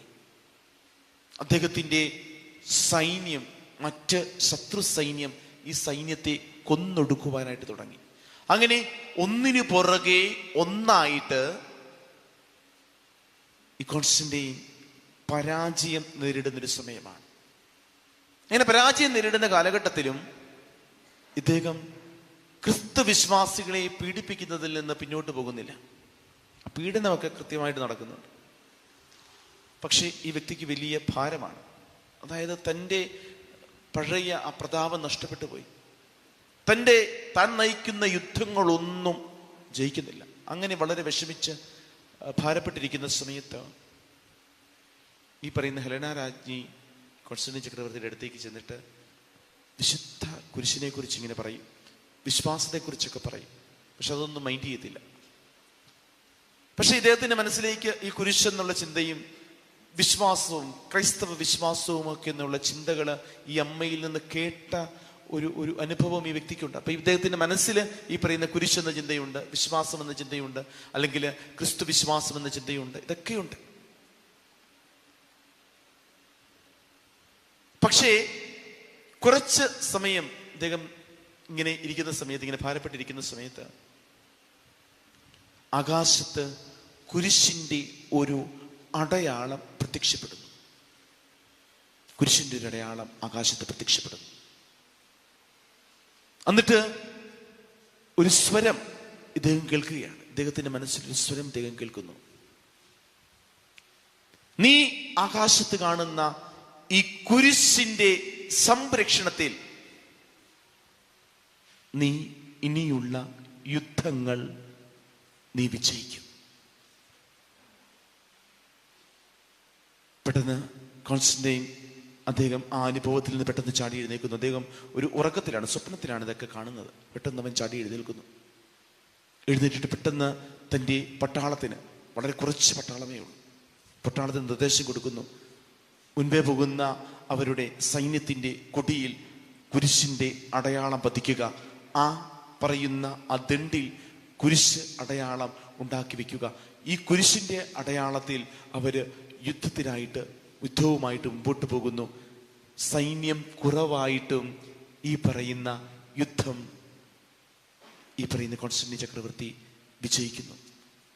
അങ്ങനെ അദ്ദേഹം വിശ്വാസത്തിലേക്ക്, വിശുദ്ധ കുരിശിനോടുള്ള, ഈശോയോടുള്ള വിശ്വാസത്തിലേക്ക് അദ്ദേഹം തിരിച്ചു വരുന്നു. അങ്ങനെ അദ്ദേഹം റോമിനെ, ക്രൈസ്തവ വിശ്വാസത്തിന് സ്വാതന്ത്ര്യം പ്രഖ്യാപിക്കുന്നു. അങ്ങനെ സ്വാതന്ത്ര്യം പ്രഖ്യാപിച്ചതാണ് നമ്മൾ വായിക്കുന്ന ഈഡിത്ത് ഓഫ് മിലാൻ എന്ന് പറയും. മിലാൻ വിളംബരം എന്നൊക്കെ നമ്മൾ ചരിത്രത്തിൽ നമ്മൾ വായിക്കുന്ന, ചർച്ച് ഹിസ്റ്ററിയിലൊക്കെ നമ്മൾ പഠിച്ചിട്ടൊക്കെ ഉണ്ടെങ്കിൽ, അല്ലെങ്കിൽ കേട്ടിട്ടുണ്ടെങ്കിൽ നമ്മൾ മനസ്സിലാക്കുന്ന അതാണ് ഈഡിത്ത് ഓഫ് മിലാൻ എന്ന് പറയുന്നത്. ഇതാണ്, അതായത് കോൺസ്റ്റന്റൈൻ ചക്രവർത്തി ക്രൈസ്തവർക്ക് അവരുടെ വിശ്വാസം ജീവിക്കുവാനായിട്ട്, പ്രഘോഷിക്കുവാനായിട്ട് റോമിൽ സർവ്വ സ്വാതന്ത്ര്യം കൊടുത്ത ഒന്നാണ്, അല്ലെങ്കിൽ ഒരു വിളംബരമാണ് ഈഡിത്ത് ഓഫ് മിലാൻ എന്ന് പറയുന്ന ഈ വിളംബരം. ആ സമയത്ത് ഹെലന രാജ്ഞി അവരുടെ അധികാരം ഉപയോഗിച്ചുകൊണ്ട് ഈ കുരിശ്, ഈശോ മരിച്ച ഈ കുരിശ്, അത് ഈ പറയുന്ന ജെറുസലേമിലാണ്. ആ മലയുടെ മുകളിൽ നിന്ന്, കാൽവരി മലയുടെ ആ ഭാഗത്ത് ഇസ്രായേൽക്കാരെ, അന്നത്തെ ഇസ്രായേൽ യഹൂദര് വിശ്വാസികളുമായിട്ടുള്ള, അല്ലെങ്കിൽ അവിശ്വാസികൾ ഈ കുരിശ് കണ്ടെത്തുവാനായിട്ട്, അല്ലെങ്കിൽ അവരുടെ അടയാളമായിട്ട് നിൽക്കേണ്ട ഈ കുരിശ് അവർ മറവ് ചെയ്യുന്നുണ്ട്. അവരത് കണ്ടെത്തരുത് എന്നുള്ള ചിന്തയില്ല. അപ്പൊ ഹെലന രാജ്ഞി തൻ്റെ ഈ പറയുന്ന അധികാരമൊക്കെ ഉപയോഗിച്ചുകൊണ്ട് ഹെലന രാജ്ഞി ഈ കുരിശ് അവിടെ നിന്ന്, ജെറുസലേമിൽ നിന്ന് കണ്ടെത്തുന്നുണ്ട്. അവിടെ 3 കുരിശുകളാണ് അവിടെ വെച്ച് കണ്ടെത്തുക. സഭയുടെ ചരിത്രം പറയുന്നത് ഈ 3 കുരിശിൽ അന്ന് രോഗിയായിരുന്ന, മരണവേദന അനുഭവിച്ച് ജീവിച്ച, അല്ലെങ്കിൽ മരണവേദനയോട് അല്ലെങ്കിൽ മരണത്തെ മുന്നിൽ കണ്ട് ജീവിച്ച ഒരു വ്യക്തി, ഒരു രോഗാവസ്ഥയിലായിരുന്ന വ്യക്തിയെ ഈ കുരിശിൽ, ഈ 3 കുരിശ് മുട്ടിക്കുന്നു. കർത്താവിൻ്റെ കുരിശ് ആ വ്യക്തിയുടെ ശരീരത്തിൽ മുട്ടുന്ന സമയത്ത് ആ വ്യക്തി പൂർണ്ണമായിട്ട് സൗഖ്യം പ്രാപിക്കുന്നു. അങ്ങനെ ഇത് ഈശോ മരിച്ച കുരിശാണ് എന്ന് അവർ മനസ്സിലാക്കുന്നു. ഇങ്ങനെയാണ് സഭാചരിത്രം പറയുക. അങ്ങനെയാണ് ഈ പറയുന്ന AD 629 ഈ കുരിശ് കണ്ടെത്തുന്നത്. ആ കണ്ടെത്തിയതിൻ്റെ ഓർമ്മയാണ് വിശുദ്ധ കുരിശ് കണ്ടെത്തിയതിൻ്റെ ഓർമ്മയാണ് യഥാർത്ഥത്തിൽ വിശുദ്ധ കുരിശിൻ്റെ പുകഴ്ചയുടെ തിരുനാളായിട്ട് നമ്മൾ അനുസ്മരിക്കുന്ന ഈ സെപ്റ്റംബർ 14-ാം തീയതി അനുസ്മരിക്കുന്ന ഈ തിരുനാൾ. അപ്പം ഇതാണ് ഇതിൻ്റെ ചരിത്രം. അപ്പം കുരിശിനെ കുറിച്ച് നമ്മൾ ധ്യാനിക്കുമ്പോൾ ഈ കുരിശിൻ്റെ പുകഴ്ചയ്ക്ക് പിന്നിലുള്ള ഒരു ചരിത്രം കൂടി അറിയണം എന്നുള്ള ചിന്തയിലാണ് ഞാനത് പറഞ്ഞത്. അതുകൊണ്ട് ഓർത്തിരിക്കേണ്ട 2-3 പേരുണ്ട്. ഒന്നാമത്തത് ഹെലന രാജ്ഞി. ഈ വ്യക്തിയാണ് അദ്ദേഹം അവരുടെ അധികാരം ഉപയോഗിച്ച് അവർ ഇത് കണ്ടെത്തുന്നത്.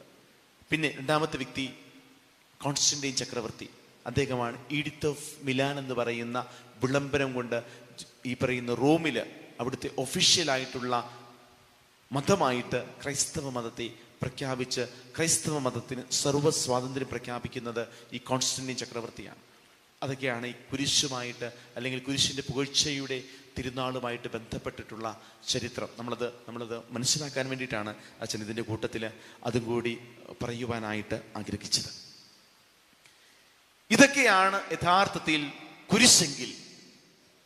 ഇന്ന് ഈ കാലഘട്ടത്തിൽ ഞാൻ ജീവിക്കുമ്പോൾ ഈശോയുടെ കുരിശിനെ ധ്യാനിച്ച്, ഈ ബലിപീഠത്തെ ധ്യാനിച്ച്, ഈ ബലിപീഠത്തെ ചേർത്ത് വെച്ച്, അല്ലെ, കുരിശിനെ നമ്മുടെ നെഞ്ചോട് ചേർത്ത് വെച്ച് നമ്മൾ ജീവിക്കുമ്പോൾ എപ്രകാരമായിരിക്കണം നമ്മൾ ഈ കുരിശിനെ സ്വീകരിക്കേണ്ടത്?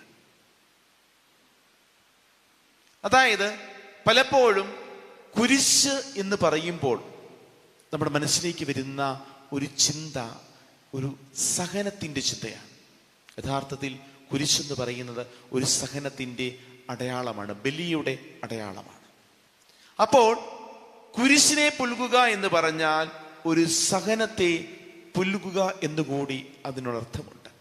അപ്പോൾ സഹനങ്ങൾ വരുമ്പോൾ, കുരിശുകൾ നമ്മുടെ ജീവിതത്തിലേക്ക് വരുമ്പോൾ നമ്മൾ എടുക്കേണ്ട മനോഭാവം, പലപ്പോഴും കുരിശ്, സഹനങ്ങൾ മാറ്റി വെക്കുവാനായിട്ട് ആഗ്രഹിക്കുന്നവരാണ് നമ്മളെല്ലാവരും. ആരും ആഗ്രഹിക്കുന്നില്ല ഈ പറയുന്ന സഹനങ്ങൾ, കുരിശുകൾ, വേദനകൾ നമ്മുടെ ജീവിതത്തിലേക്ക് വരുവാനായിട്ട്.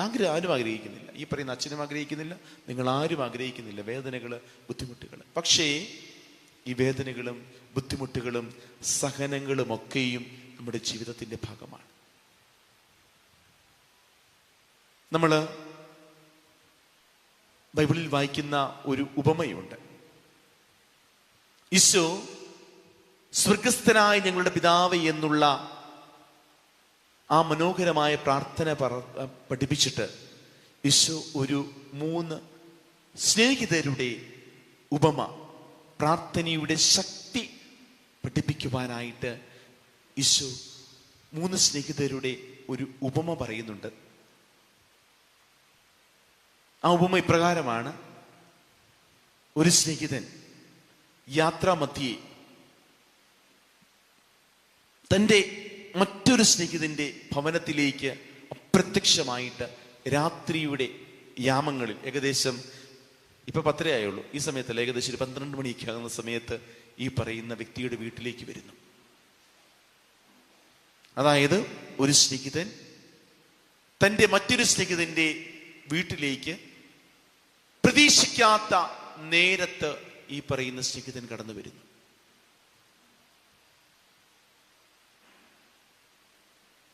ആ സമയത്ത് തൻ്റെ സ്നേഹിതനെ സ്വീകരിക്കുവാനായിട്ട്, അവനെ ശുശ്രൂഷിക്കുവാനായിട്ട്, അവനെ വിളമ്പുവാനായിട്ട് അവൻ്റെ കയ്യിൽ ഭക്ഷണമില്ല. ഈ സ്നേഹിതന്റെ കയ്യിൽ ഭക്ഷണമില്ല.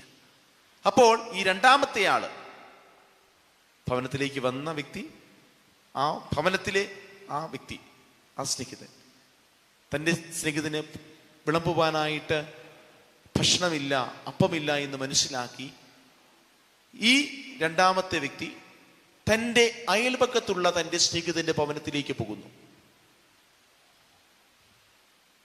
അവിടെ ചെന്ന് ഇവന്റെ വിഷമം, ഇങ്ങനെ ഒരു സ്നേഹിതൻ വന്നിട്ടുണ്ട്, അവനെ കൊടുക്കുവാനായിട്ട് എൻ്റെ കയ്യിൽ അപ്പമില്ല, നീ ഒന്ന് സഹായിക്കണമെന്ന് പറയുമ്പോൾ ആദ്യം കുറേ ഒഴിവുകളൊക്കെ പറയും.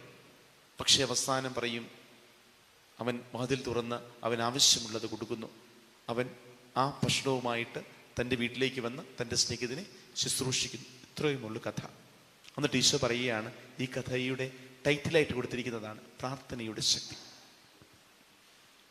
ഇതിൻ്റെ പിന്നിൽ ഈ ഉപമയിൽ വലിയൊരു സത്യം ഈശോ ഒളിപ്പിച്ചു വെച്ചിട്ടുണ്ട്. അതായത് നമ്മുടെ ജീവിതത്തിലേക്ക് ഇനിയും വരാം. നമ്മൾ നമ്മുടെ ജീവിതത്തിൽ, നമ്മുടെ കുടുംബത്തിൽ നമ്മൾ ജീവിക്കുന്നു. നമ്മൾ പ്രതീക്ഷിക്കാത്ത സമയത്ത് നമ്മുടെ ജീവിതത്തിലേക്ക് വരുന്ന അതിഥി, നമ്മൾ ആരും പ്രതീക്ഷിക്കാത്ത നേരത്ത് നമ്മുടെ ജീവിതത്തിലേക്ക് വരുന്ന അതിഥി ആരാണ്? ഈ വ്യക്തിയുടെ ജീവിതത്തിലേക്ക് രാത്രിയുടെ യാമങ്ങളിൽ 12-ാം മണിക്കൂറിലാണ് ഒരു അതിഥി വരുന്നത്. ഒട്ടും പ്രതീക്ഷിക്കാത്ത നേരത്താണ് വരുന്നത്.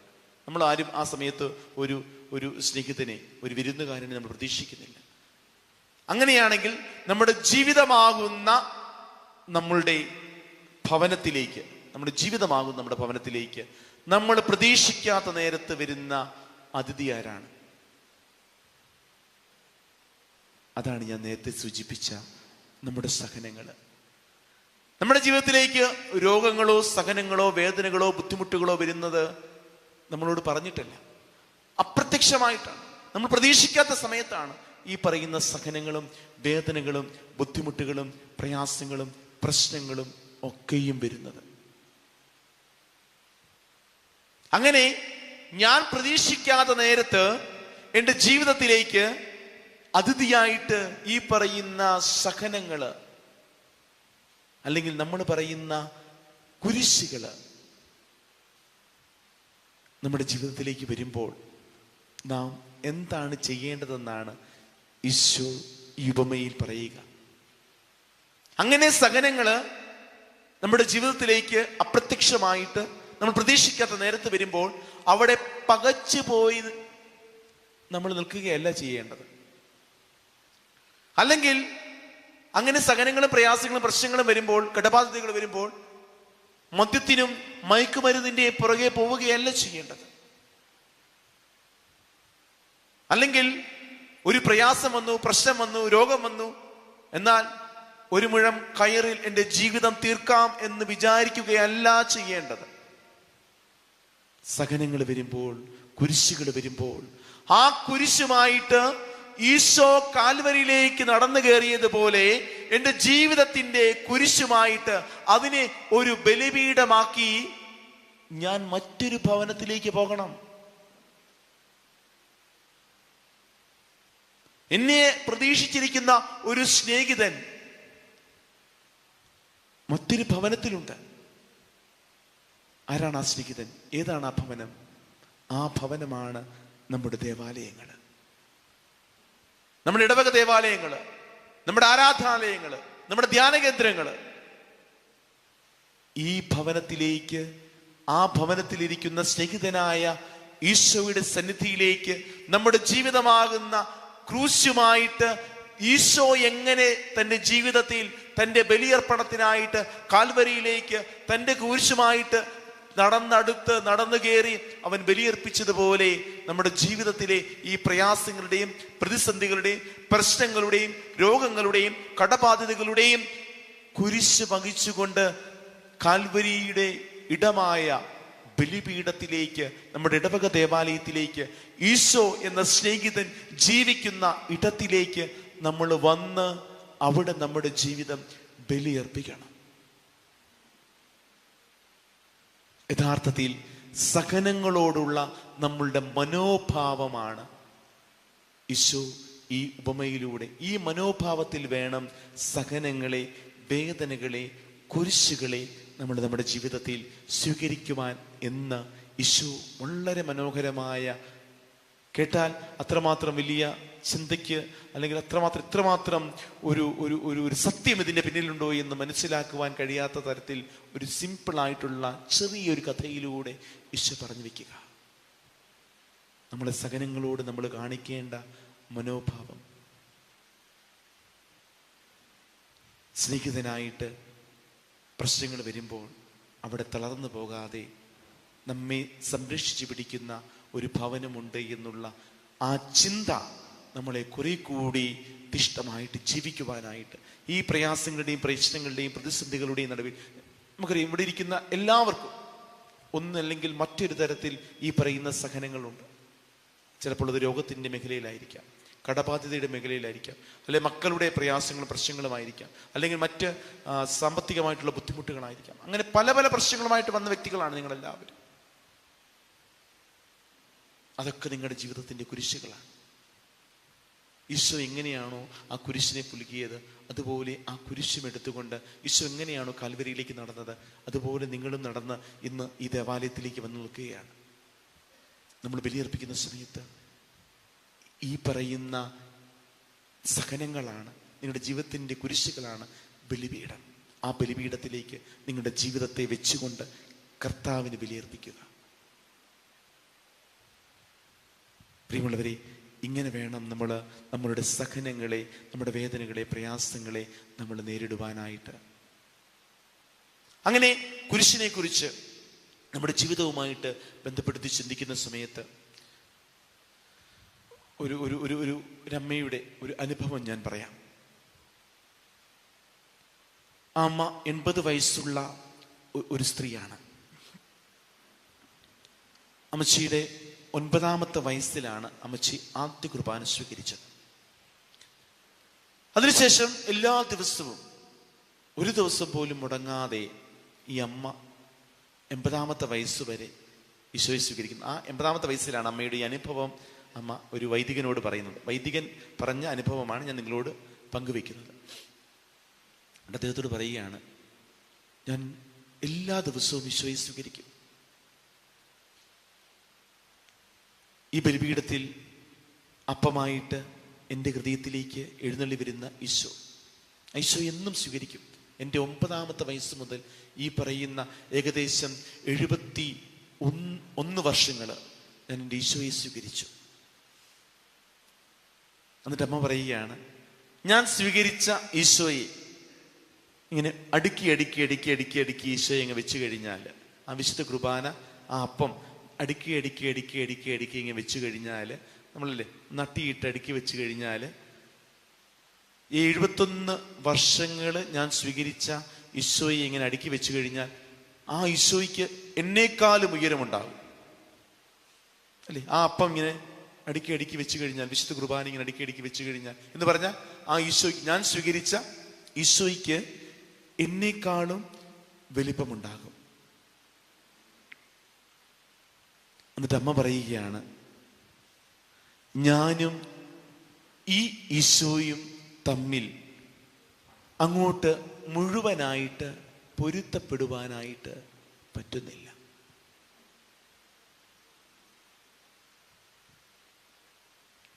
ഞാനും എൻ്റെ ഈശോയും തമ്മിൽ ഇത്രമാത്രം ഈശോയെ സ്വീകരിച്ച്, ഈശോയെ എൻ്റെ ജീവിതത്തിലേക്ക് സ്വീകരിച്ച ഈശോയുമായിട്ട് പൊരുത്തപ്പെടുവാനായിട്ട് എനിക്കിപ്പോഴും അച്ഛാ സാധിച്ചിട്ടില്ല.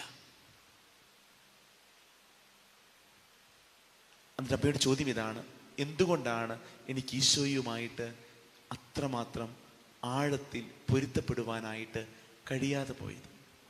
നമ്മളും നമ്മുടെ ജീവിതത്തെ ഒന്ന് ധ്യാനിച്ചു കഴിഞ്ഞാൽ എന്തുമാത്രം ഈശോയുമായിട്ട് പൊരുത്തപ്പെടുവാനായിട്ട് എനിക്ക് കഴിയും. ഇത്രമാത്രം ഈശോയുടെ ബലിയർപ്പിച്ച, ഈശോയോടൊപ്പം ബലിയർപ്പിച്ച നമുക്ക് എന്തുകൊണ്ട് ഈശോയെ സ്വീകരിച്ച, ഇത്രമാത്രം ഈശോയെ സ്വീകരിച്ച എനിക്കെന്തുകൊണ്ട് ഈശോയുമായിട്ട് അത്രമാത്രം ആഴത്തിൽ പൊരുത്തപ്പെടുവാനായിട്ട് കഴിയാതെ പോകുന്നത്? അതിൻ്റെ ഒന്നാമത്തെ കാരണമാണ് ആദ്യം ഞാൻ സൂചിപ്പിച്ച ഉപമയിലെ ആ പ്രശ്നം. അതായത് ഈശോ തൻ്റെ ജീവിതത്തിൽ പ്രയാസങ്ങളും സഹനങ്ങളും കുരിശുകളും വരുന്ന സമയത്ത് ദൈവത്തിൻ്റെ ഹിതമാണ് അതെന്ന് മനസ്സിലാക്കി ആ കുരിശിനെ ജീവിതത്തോട് പുൽകി ആ കുരിശിൽ താൻ ബലിയർപ്പിച്ചതുപോലെ എനിക്ക് പലപ്പോഴും എൻ്റെ സഹനങ്ങളോട് ആ രീതിയിൽ പ്രതികരിക്കുവാനായിട്ട്, എൻ്റെ പ്രയാസങ്ങളോട്, കുരിശുകളോട് ആ രീതിയിൽ പ്രതികരിക്കുവാനായിട്ട് കഴിയാതെ പോകുന്നത് കൊണ്ടാണ് ഈശോയും ഞാനും തമ്മിൽ ഇത്രമാത്രം അന്തരമുണ്ടാകുന്നത്. വിശുദ്ധാത്മാക്കൾക്ക് എന്തുകൊണ്ടാണ് ഈശോയുമായിട്ട് ഇത്രമാത്രം ചേർന്ന് ജീവിക്കുവാനായിട്ട് അവർ കഴിഞ്ഞത്? വിശുദ്ധ അൽഫോൻസാം നമ്മുടെ നാടിന്റെ വിശുദ്ധയാണ്. വിശുദ്ധ ജാവറപിതാവ് നമ്മുടെ നാടിന്റെ വിശുദ്ധനാണ്. എന്തുകൊണ്ടാണ് അവർക്ക് ഈശോയുമായിട്ട് അത്രമാത്രം ആഴത്തിൽ പൊരുത്തപ്പെടുവാനായിട്ട് കഴിഞ്ഞത്? അവരുടെ ജീവിതത്തിലേക്ക് പ്രയാസങ്ങളും പ്രശ്നങ്ങളും വേദനകളും രോഗങ്ങളും ബുദ്ധിമുട്ടുകളും ഒക്കെ വന്നപ്പോൾ അതിനെ അവര് ദൈവത്തിന്റെ ഹിതമാണ് എന്ന് ഉൾക്കൊണ്ടുകൊണ്ട് അതിനെ സ്വീകരിക്കുവാനും അതിനെ തൻ്റെ ജീവിത ബലിയായിട്ട് ഈശോയുടെ ബലിയോടൊപ്പം ചേർത്ത് അവർക്ക് ബലിയർപ്പിക്കാനും കഴിഞ്ഞത് കൊണ്ടാണ് അവർക്ക് ഈശോയുമായിട്ട് അത്രമാത്രം പൊരുത്തപ്പെടുവാനായിട്ട് കഴിഞ്ഞത്. ആ സാഹചര്യത്തിലാണ് ഈശോ നമ്മളോട് പറയുന്നത്, നീ നിന്റെ കുരിശുമായിട്ട് എൻ്റെ പിന്നാലെ വരിക. നിന്റെ കുരിശ് വഹിച്ചുകൊണ്ട് നീ എൻ്റെ പിന്നാലെ വരിക. ഈശോയുമായിട്ട് പൊരുത്തപ്പെടുവാനായിട്ടുള്ള ഏറ്റവും സുന്ദരമായിട്ടുള്ള മാർഗം ഈശോ തന്നെ നമുക്ക് പറഞ്ഞു തരുന്നു.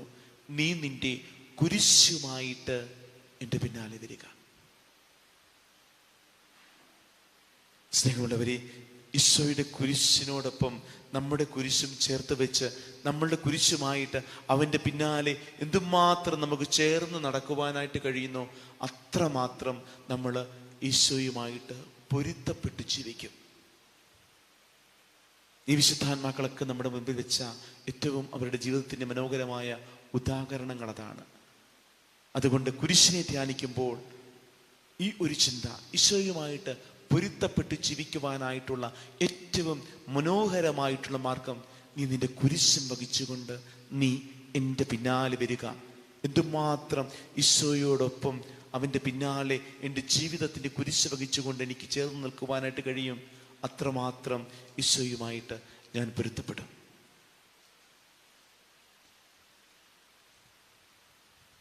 അതുപോലെ തന്നെ ജീവിതത്തിലെ ഏത് അവസ്ഥയിലും കുരിശ് നമുക്ക് ഒരു സംരക്ഷണമാണ്. ഈശോയുമായിട്ട് പൊരുത്തപ്പെടുവാനായിട്ട് നമ്മളെ സഹായിക്കുന്നതാണ് കുരിശ്. അതുപോലെ തന്നെ ജീവിതത്തിൽ നമുക്ക് ആത്മീയമായിട്ടും ശാരീരികമായിട്ടും നമ്മെ സംരക്ഷിക്കുന്ന സംരക്ഷണത്തിന്റെ അടയാളമാണ് യഥാർത്ഥത്തിൽ കുരിശ്.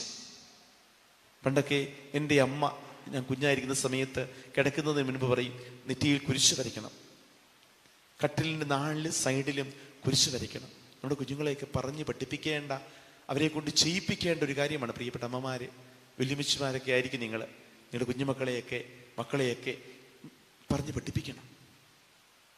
രാത്രി കിടക്കുമ്പോൾ രാവിലെ എഴുന്നേൽക്കുന്ന സമയത്ത് നെറ്റിയിൽ കുരിശ് വരച്ച് വേണം എഴുന്നേൽക്കാനായിട്ട്. കിടക്കുമ്പോൾ നമ്മളുടെ കിടക്കയുടെ 4 വശത്തും കുരിശ് വരച്ച് വേണം കിടക്കുവാനായിട്ട്. യാത്ര പോകുന്നതിന് മുൻപ് ഒന്ന് കുരിശ് വരച്ചിട്ട് വേണം യാത്ര തുടങ്ങുവാനായിട്ട്. അല്ലെങ്കിൽ അവര് സ്കൂളിലേക്ക് പോകുന്നതിന് മുൻപ് കർത്താവിൻ്റെ കുരിശിൻ്റെ ചുവട്ടിൽ വന്ന്, അല്ലെങ്കിൽ കർത്താവിൻ്റെ രൂപത്തിന് മുമ്പിൽ വന്ന് ഒന്ന് കുരിശ് വരച്ചിട്ട് വേണം നിങ്ങളുടെ കുഞ്ഞുങ്ങളെ സ്കൂളിലേക്ക് പറഞ്ഞു വിടുവാനായിട്ട്. കാരണം കുരിശ് വലിയ ഒരു സംരക്ഷണത്തിൻ്റെ അടയാളമാണ്. കുരിശ് വലിയൊരു സംരക്ഷണത്തിൻ്റെ അടയാളമാണ്. പ്രിയമുള്ളവരെ, കുരിശിനെ കുറിച്ച് ധ്യാനിക്കുമ്പോൾ ഈ ചിന്തകൾ നമ്മുടെ മനസ്സിലേക്ക് വരട്ടെ. ഈ ചിന്തകളോടുകൂടി നമുക്ക് അല്പം സമയം പ്രാർത്ഥനയുടെ നിമിഷത്തിലേക്ക് നമുക്ക് പ്രവേശിക്കാം. ഈ ചിന്ത നമ്മളെ കൂടുതൽ കുരിശിനെ സ്നേഹിക്കുവാനായിട്ട്, ഈശോയുടെ കുരിശിനെ സ്നേഹിക്കുവാനായിട്ട്, ഒപ്പം ആ കുരിശിനെ സ്നേഹിക്കുമ്പോൾ നമ്മളുടെ ജീവിതത്തിൻ്റെ കുരിശുകളെ സ്നേഹിക്കുവാനായിട്ട് നമ്മളെ സഹായിക്കട്ടെ. നമുക്ക് ഒരു നിമിഷം ഈ വചനപ്രഘോഷണത്തിൻ്റെ അവസാന ഭാഗത്തിലേക്ക് നമ്മൾ പ്രവേശിക്കുമ്പോൾ നമുക്കൊരു നിമിഷം കണ്ണുകൾ അടയ്ക്കാം. കണ്ണുകളടച്ച് ഈശോയോട് പ്രാർത്ഥിക്കാം. വിശുദ്ധ പൗലോസ്ലീഹ കൊരിന്ത്യക്കാർക്ക് എഴുതിയ ലേഖനത്തിൽ 1-ാം ലേഖനത്തിൻ്റെ 1-ാം അധ്യായത്തിൽ വിശുദ്ധ പൗലോസ്ലീഹ ഇങ്ങനെ പറഞ്ഞു വെക്കുന്നു: നാശത്തിലൂടെ ചരിക്കുന്നവർക്ക് കുരിശിന്റെ വചനം ഭോഷത്വമാണ്, രക്ഷയിലൂടെ ചരിക്കുന്ന നമുക്കോ അത് ദൈവത്തിന്റെ ശക്തിയത്രേ. നാശത്തിന്റെ വഴിയിലൂടെ ചരിക്കുന്നവർക്ക് കുരിശിന്റെ വചനം ഭോഷത്വമാണ്. രക്ഷയിലൂടെ ചരിക്കുന്ന നമുക്കാകട്ടെ, വിശ്വാസ സമൂഹത്തിനാകട്ടെ, കുരിശെന്ന് പറയുന്നത് അത് ഭോഷത്വത്തിന്റെ അടയാളമല്ല, മറിച്ച് അത് ശക്തിയാണ്, സംരക്ഷണമാണ്. ദൈവമേ, നിന്റെ കുരിശ് ഞങ്ങളുടെ ജീവിതത്തിൻ്റെ സംരക്ഷണമാണെന്ന്, ശക്തിയാണ് എന്ന് ഞങ്ങൾ മനസ്സിലാക്കുന്നു.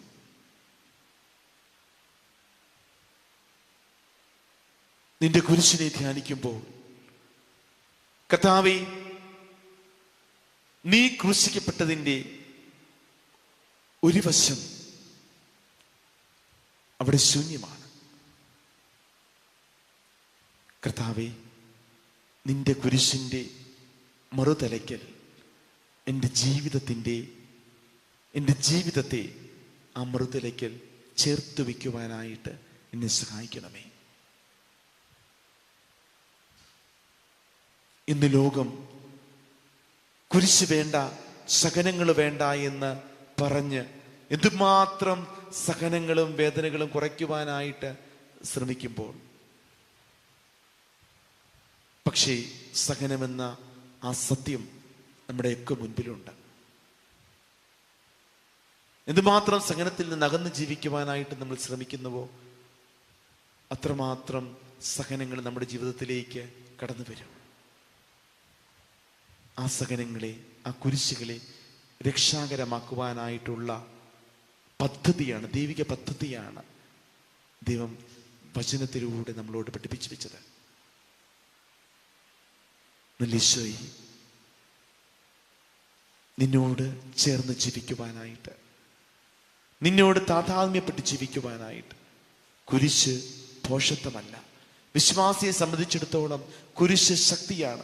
നിന്നെ അടുത്ത് പിൻചെല്ലുവാനായിട്ട് എന്നെ സഹായിക്കുന്ന ശക്തിയാണ് കുരിശെന്ന് മനസ്സിലാക്കിക്കൊണ്ട് ജീവിക്കുവാനായിട്ട് എന്നെ സഹായിക്കണമേ. എൻ്റെ ജീവിതത്തിൽ കുരിശുകൾ വരുമ്പോൾ, നീ കുരിശിനെ പുൽകിയതുപോലെ, നിന്റെ കുരിശിനെ നീ ബലിപീഠമാക്കി ആ ബലിപീഠത്തിൽ നീ ബലിയർപ്പിച്ചതുപോലെ